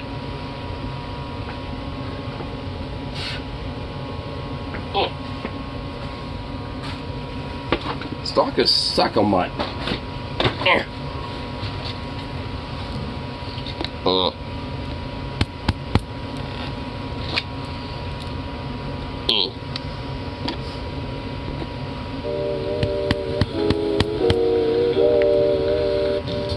Let's go back to this guy and figure out what heaven and hell is like, huh? Heaven and hell. It's just 2 minutes. 2 minutes of Christianity. Asked me, how can a person be in heaven with complete joy and with no more tears when they know a close family member is suffering in hell? Mm-hmm. I don't know how to adequately respond. Please help me give her an answer. Randy Alcorn, who wrote a seminal book on heaven, So a grifter that is selling the book. Great. What a great start. Heaven. Other than the Bible itself, this may well be the single most life-changing book you'll ever read. Praise Amazing. Seminal.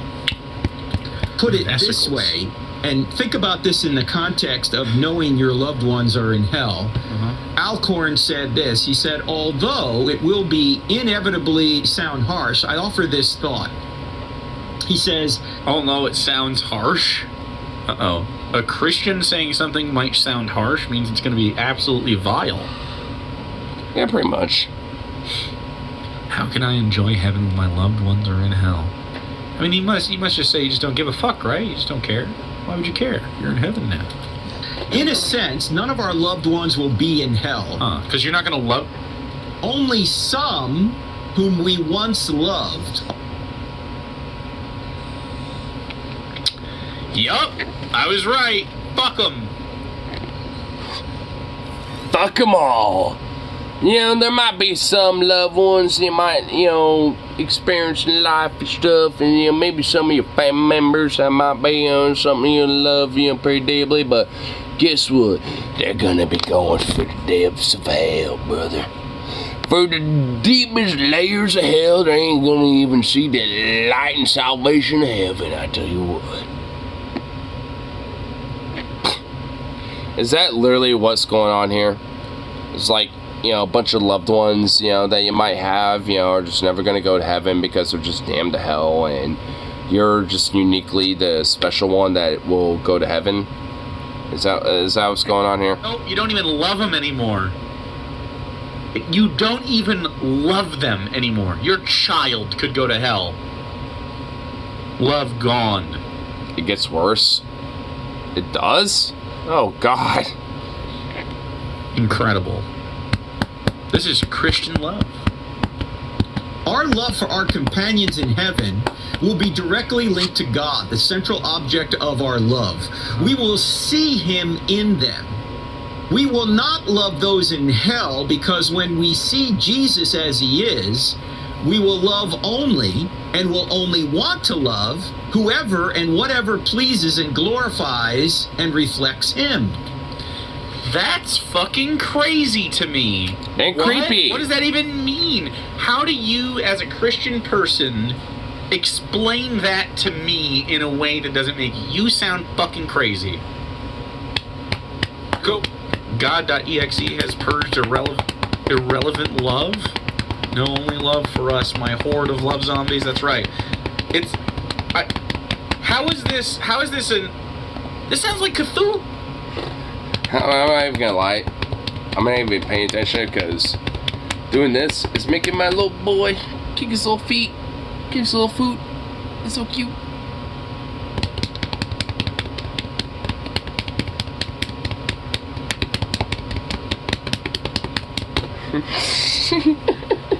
Little feet's kicking, it's so cute.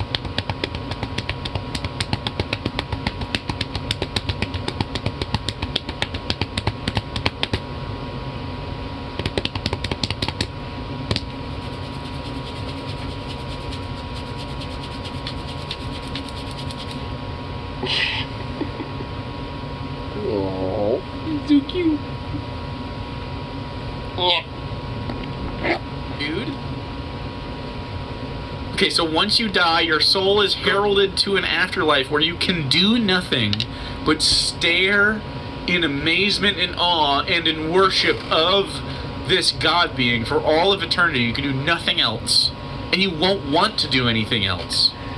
I've seen sci-fi movies that have similar implications where the bad guys do that. Time to overthrow God. Team Satan. True. I'm down for Team Satan.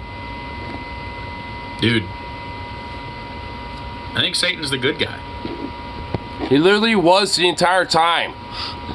Like, literally, even in Genesis. Like, I mean, the serpent, aka Satan, you know, like fucking convinced Eve to say, like, hey, the tree of knowledge and the tree of, you know, free will and self-expression is actually, you know, pretty good. And you should eat it. You should eat one of the fruits of that. And she gained that, and she realized, oh shit, maybe I should show this to Adam.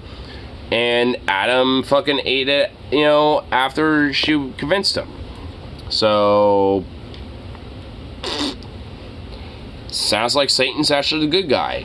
And realistically, Lilith is actually even the OG good bitch. Like, because, I mean, she was the one who, like, also expressed, you know, dominant sexual intercourse when it comes to, like, you know, the man, you know, at least as a woman. Because she was the one who rode Adam and, you know, like, sexually and, you know, inserted her dominance, you know, on him, so to speak, and God didn't like that. So she damned her to hell and basically killed her off, and then created Eve by, like, you know, taking a, you know, bit of, you know, Adam's ribcage, basically, or some shit. Like, there's, like, a whole weird back lore and story behind all that bullshit. It's kind of weird. Because, like, Lilith is technically the first, you know, woman that Adam fucked and Adam had. But, you know, Eve isn't really necessarily the first woman. Like, Lilith is. And because Lilith was a little bit of a experimental, rebellious, you know, little bitch. Like, I mean, you know, God was like, no, how dare you? So, it's kind of what happened. And even then, like, you know, Eve kind of, you know, pushed the boundaries, but God had to be like, well, I can't have a third fuck, so, you know, you're gonna realize that you were bad, so, yeah. That's basically what happened with Eve. Like, you know, instead of third times, you know, the charm, like, you know, God was like, we'll just, like, you know, figure out Eve a little bit. We'll make her, like, a submissive bitch and, like, you know, have to force women to be obedient and justify that misogynistically for basically the entire Bible. So, that was what was so evil. Well, it's not that she wanted to. She literally did. Like, Lilith literally rode Adam. Like, she was riding cowboy or cowgirl on him. So, like, I mean, she literally was, like, getting that pussy creamed, you know, riding cowgirls. So, yeah, that's literally what she was doing. I'm just gonna slap that boy. Slap them hips. Squeeze them hips. What you gonna do? You're just like, what the fuck? you're like, you turned your little head over, like, what the hell was going on with that? You goofy little thing. Oh. You're so sleepy. Holy shit. You sleepy little bitch. Hey. Careful with that paw. I don't want it on the table. I'm gonna fucking push something and fucking destroy everything. I don't want that.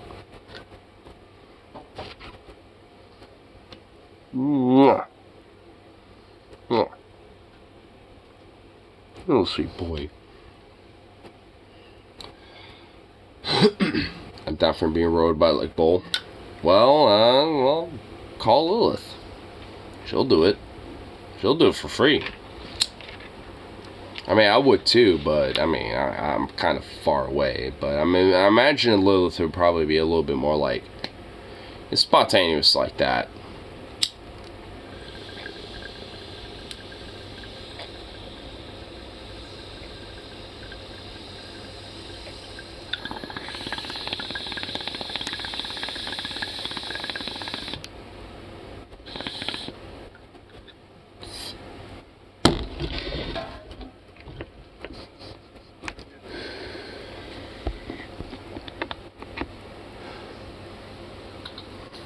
What we loved in those who died without Christ was God's beauty. We once saw in them. When God forever withdraws from them, I think they'll no longer bear his image and no longer reflect his beauty. Although they will still be the same people, without God, they'll be stripped of all the qualities we love. Therefore, paradoxically, in a sense, they will not be the people we loved. Huh? How would you even know that? I mean, like, if we just, like, see people for who they are as people, like, how would you know if that's the case or not? Like, if you have a family member that you were born or raised, you know, to, like, maybe, like, think they were Christian, but, like, you know, at some point they decide to be an atheist, you know, like me, and maybe their family members are not quite aware of that and are willing to play on with that, or at least, you know, kind of, like, pinball the idea of, like, well, I'm not, like, a hardcore believer like y'all, but you know, or some shit. Like, I mean, it's like, how would you even fucking know? How would you even know that? Seems a little presumptuous, I would think. Yeah, isn't that fucking like, just kind of like the idea about, like, you know, when it comes to music and expression from earlier. Like, I don't know. I mean, with those, like, with the two-parter, like, little crossfire segment we just saw of Mojo Nixon, I don't know, dude. I mean, this might not really piss me off as much as, like, that shit did. Because, I mean, if you really want to, like, you know, take the root argument of what's going on here, it's the same fucking thing. It's the same argument. Is he actually thinking about this? How does this... Is my dog just passed the fuck out like this? Are we serious? I can't hold you like this forever. I hope you know that. Just fuck your brain up.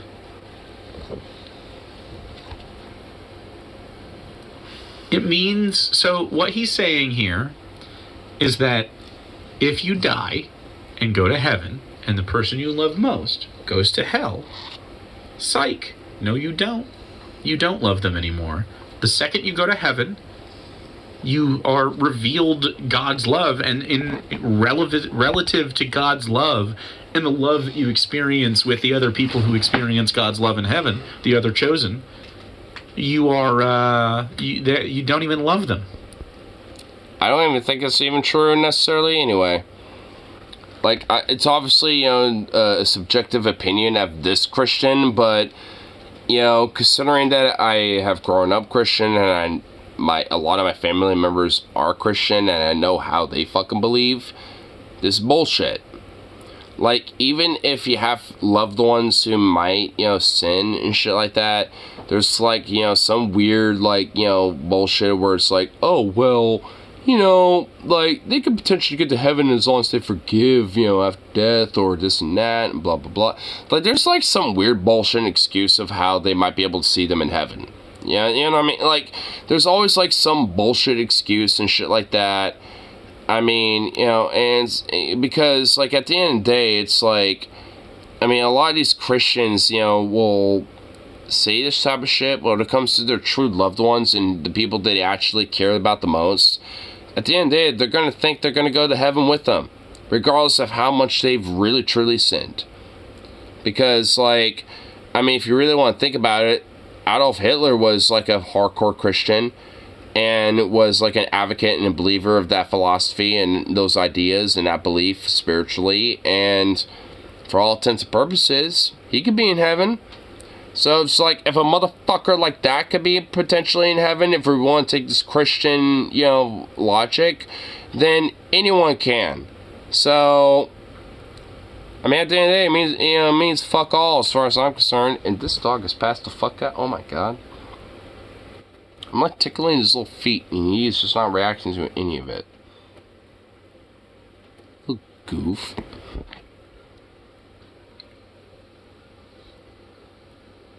Theological masturbation. It's worse than that. It's like, oh, I mean, this is just brainwashing, man. This is just fucked up. This is terrible to tell people.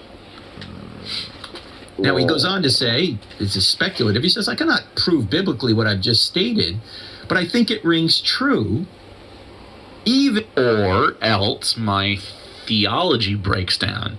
Because if it is heaven and I do love those people, I will be in internal anguish knowing that I cannot share my life with them.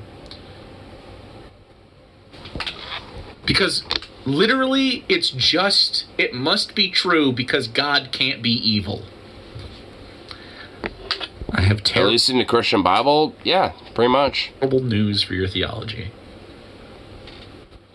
Even if the thought is horrifying. And he goes on to say, not only in heaven, but also while we are still here on earth, our God is the Father of compassion and the God of all comfort. 2 Corinthians 1:3. He's Whoa, what the fuck? Is it really that early in the morning? Where one of my alarm clocks are going off? Why do I even have one set for 7 a.m.? Like, why do I even have one set for that? any sorrows that plague us now will disappear. Ah, fuck, I don't even care. I don't even care. On the new earth, as surely as darkness disappears when the light is turned on. He will wipe away their tear from their eyes, neither will there be mourning, crying, or pain, Revelation 21:4. So by definition, when you're in heaven, there will be no mourning, crying, or pain, and you will... Revelation 21:4. You know what? I heard that. We always like to fucking pull up the Bible when I hear shit, you know, like a verse. Revelation is literally the last fucking thing, so let's go to the last little bit of the Bible. 21:4, right? Okay, that's gonna be near the end. Zukov, if you want, you can leave my body. There you go. Yep. Have fun. Don't hit my balls. Oh, chapter 21, verse 4, right? So that's chapter 19. Chapter 20. So verse 4, right? Then I saw the thrones, and sitting on them were those who had been given the right to judge. And I saw the souls of those who had been beheaded for the testimony about Jesus, who for proclaiming the word of God, and who had not worshipped a creature or his statue, nor accepted his mark on their foreheads or their hands. They have come to life again, and now they reign with Christ for 1,000 years. This is the first resurrection. The rest of the dead did not come back to life until the 1,000 years have ended. I don't know what the fuck that's supposed to mean, but whatever. Weird foo-foo bullshit. Blessed and holy are those who share the first resurrection. For them the second death holds no terrors, for they will be priests in God of Christ, and shall reign with them for 1,000 years. And when the 1,000 years have ended, Satan will be let out of his prison. He will go out and to deceive the nations of the world, and gather them together with Gog and Magog for battle, and mighty hosts, numberless as sand of the shore. They will go up across the broad plain of the earth, and surround God's people for the beloved city Jerusalem, and on every side. But fire from God and in heaven will flash down from the attacking armies and consume them. And it just kind of goes on from there. I hate Revelations because, honestly, unironically, even secularly, I can kind of like analogize this to what's going on now with Israel and Palestine and shit, and I don't like that. So I can kind of see why evangelicals and lying Christians and people like that, genuinely like look to Revelations as like genuine truth and shit, because like what's going on now is weirdly, freakishly kind of in tune with what's being said there. Yeah, I don't think that's good, by the way.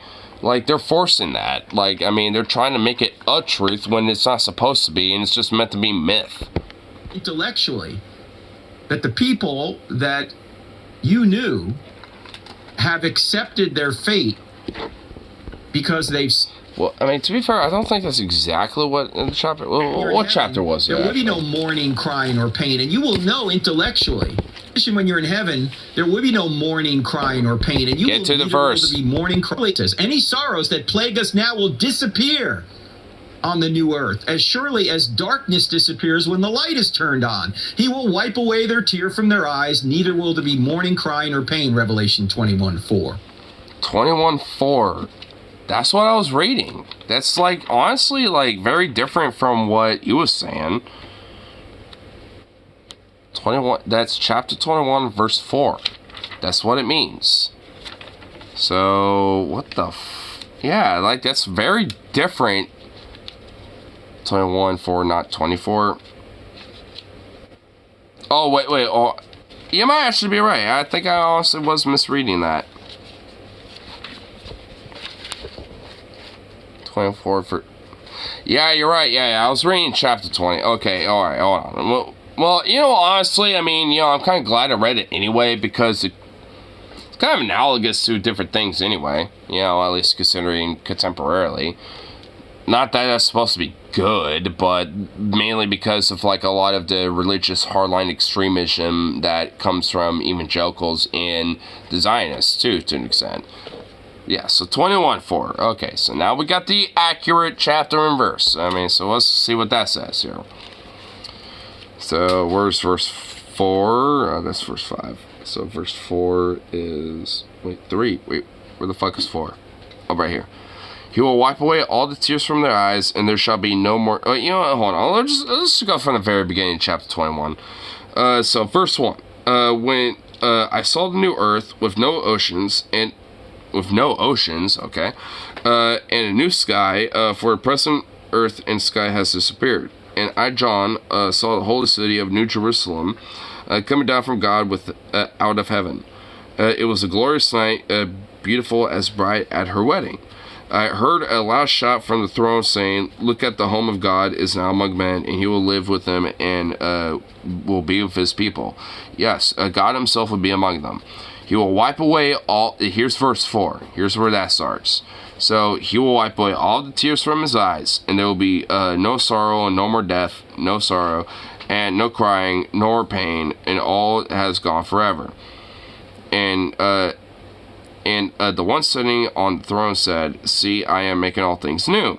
And then he said to me, "Write this down, for what I tell you is trustworthy and true. It is finished. I am the A and the Z, the beginning and the end. I will be the thirsty and the springs to water and life as a gift. Everyone who conquers will inherit all these blessings." Everyone who conquers will inherit all of these blessings.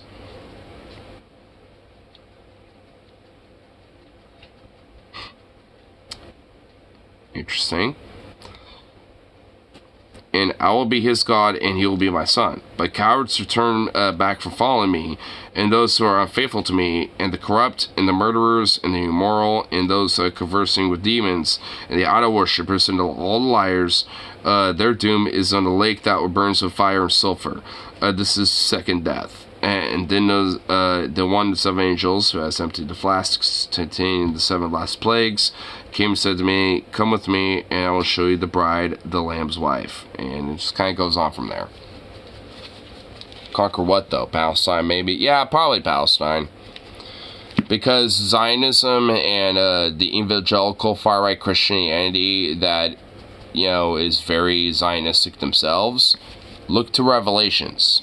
They look to that, you know, chapter or like that book specifically in the Bible as a major avocation for what they advocate for. So, yeah. So by definition, when you're in heaven, there will be no mourning, crying, or pain. And you will know intellectually that the people... As long as you're faithful to God. I mean, honestly, actual Jake didn't even mention it, but if you read enough further down the verses, it's only if you're faithful to God and Jesus himself. Like, as long as you're faithful and accept him as your word of God, then, yeah, you'll be able to have all that shit. But as long as you don't, then you're blasphemed to hell. And you're, you know, destined, you know, to that. Like, I mean, it literally says it in the fucking Revelations, you know, chapter 21, verse 4 through 9. I read through verses 1 through 9. You know, I stopped at verse 10. Like, I didn't read verse 10. So, chapter 21, verse 1 through 9. I mean, yeah, it says that, but if you read a little further down, like the next 5 verses, it says otherwise. As long as you're faithful to the word of God, then sure, you get that. But if you happen to be Jewish or Muslim or literally anything else when it comes to the idol worshippers, then you're destined for hell. Period. By the way, this includes the Jews. That's why a lot of evangelicals are very Zionistic, because in their anti-Semitism, they think that if the Jews have their, holy nation, and thus Revelations is prophesized, then they will all die by Satan, basically, and by God and Jesus himself, and thus the rest of, the human species, who is abiding by the word of God will be raptured. That's what they fucking think. So it requires a Judaic, Zionistic, Israeli holy state to exist for literally all of those people to be wiped out and killed by God. So then the godly, holy Christians can be, lifted up via the rapture, and then the devilry, satanic, fucking sinful sinners and all these other motherfuckers basically live on earth where they're destined for damnation and hell and all this other bullshit. That's basically what Christians believe. At least, the far right, evangelical Christians. And if you think I'm bullshitting, no, I'm not. I literally am not at all. Like, I've heard this shit from these Christians before. From my own family members. I've heard this shit before. Like, I know this is the fucking thing they believe. Like, I know that is not bullshit. They genuinely believe that.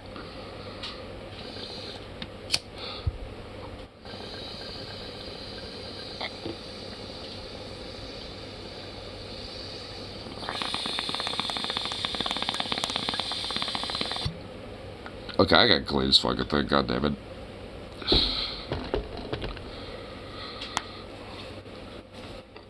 It'd be hilariously ironic if God appeared and raptured all the atheists. I think that would be pretty funny. Wish I had a bong to clean. I mean, I do have some rubbing alcohol right here.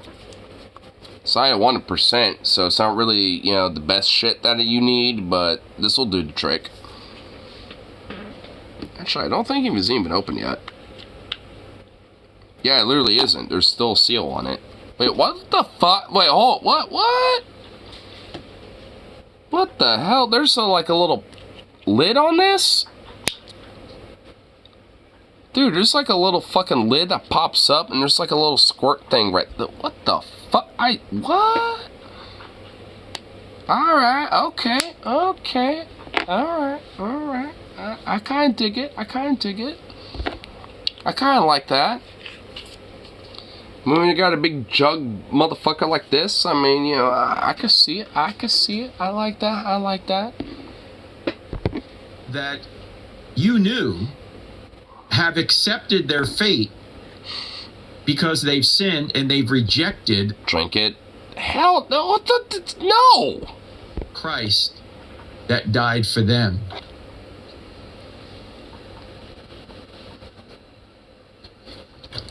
So no human compassion in those eyes whatsoever. I mean, he's just a fucking husk now. So this is. Are you? Yeah, pretty much. I mean, Venom, I know you're saying that I might get more pissed off from this, but I'm honestly not, because it's literally stereotypical to a lot of things I've heard from Christians before. I mean, like, I've heard this fucking, rodeo and dance before. Like, I mean, honestly, I mean, like, the shit earlier legit pissed me off more than this. Because, like, I mean, I guess, like, from earlier, like, when it came to Mojo and Pat Buchanan and Gene Dixon and all those other motherfuckers, like, that's, like, some shit that is literally the same song and dance that is even worse. It's gotten worse when it came to that bullshit. But this type of shit right here, it literally is the same old song and dance. It's never changed. It's no different. It's the same shit I've heard before. He said he wouldn't love who I love if heaven's real. Of course you wouldn't. Most Christians are the same way. Like, they have their ideas of, like, who they truly love, who they think is going to be in heaven and shit. But like, I mean, that's like contradictory to the idea of like what like Jesus and God really advocates for when it comes to people who would go to heaven. Because like fundamentally, to the core root, like as long as you accept Jesus and God to your heart, like, and you know, accept him as like your Lord and Savior and all that shit, then you're pretty much at least like destined, or at least guaranteed for the most part, to go to heaven. And like, I mean, even if you don't, I mean, depending on what sect of Christianity you're a part of, even then you're destined to potentially go to heaven. It just depends on who you are. And because of that, it makes it so subjectively easy, and like it makes it such a cop-out to be like, oh well, you know, this person is actually like, you know, gonna go to heaven because I think so, and just like, you know, rule out whoever they think is sinful, or they think is like, you know, abhorrent to God or some shit, despite the fact that realistically that they probably are more closer to God than those motherfuckers. You know, and just like, you know, well, you know, just like make some bullshit excuse to say that like, oh, I'm the holy good one. Yes. Like fucking you know, like Kenneth Copeland, or fucking, you know,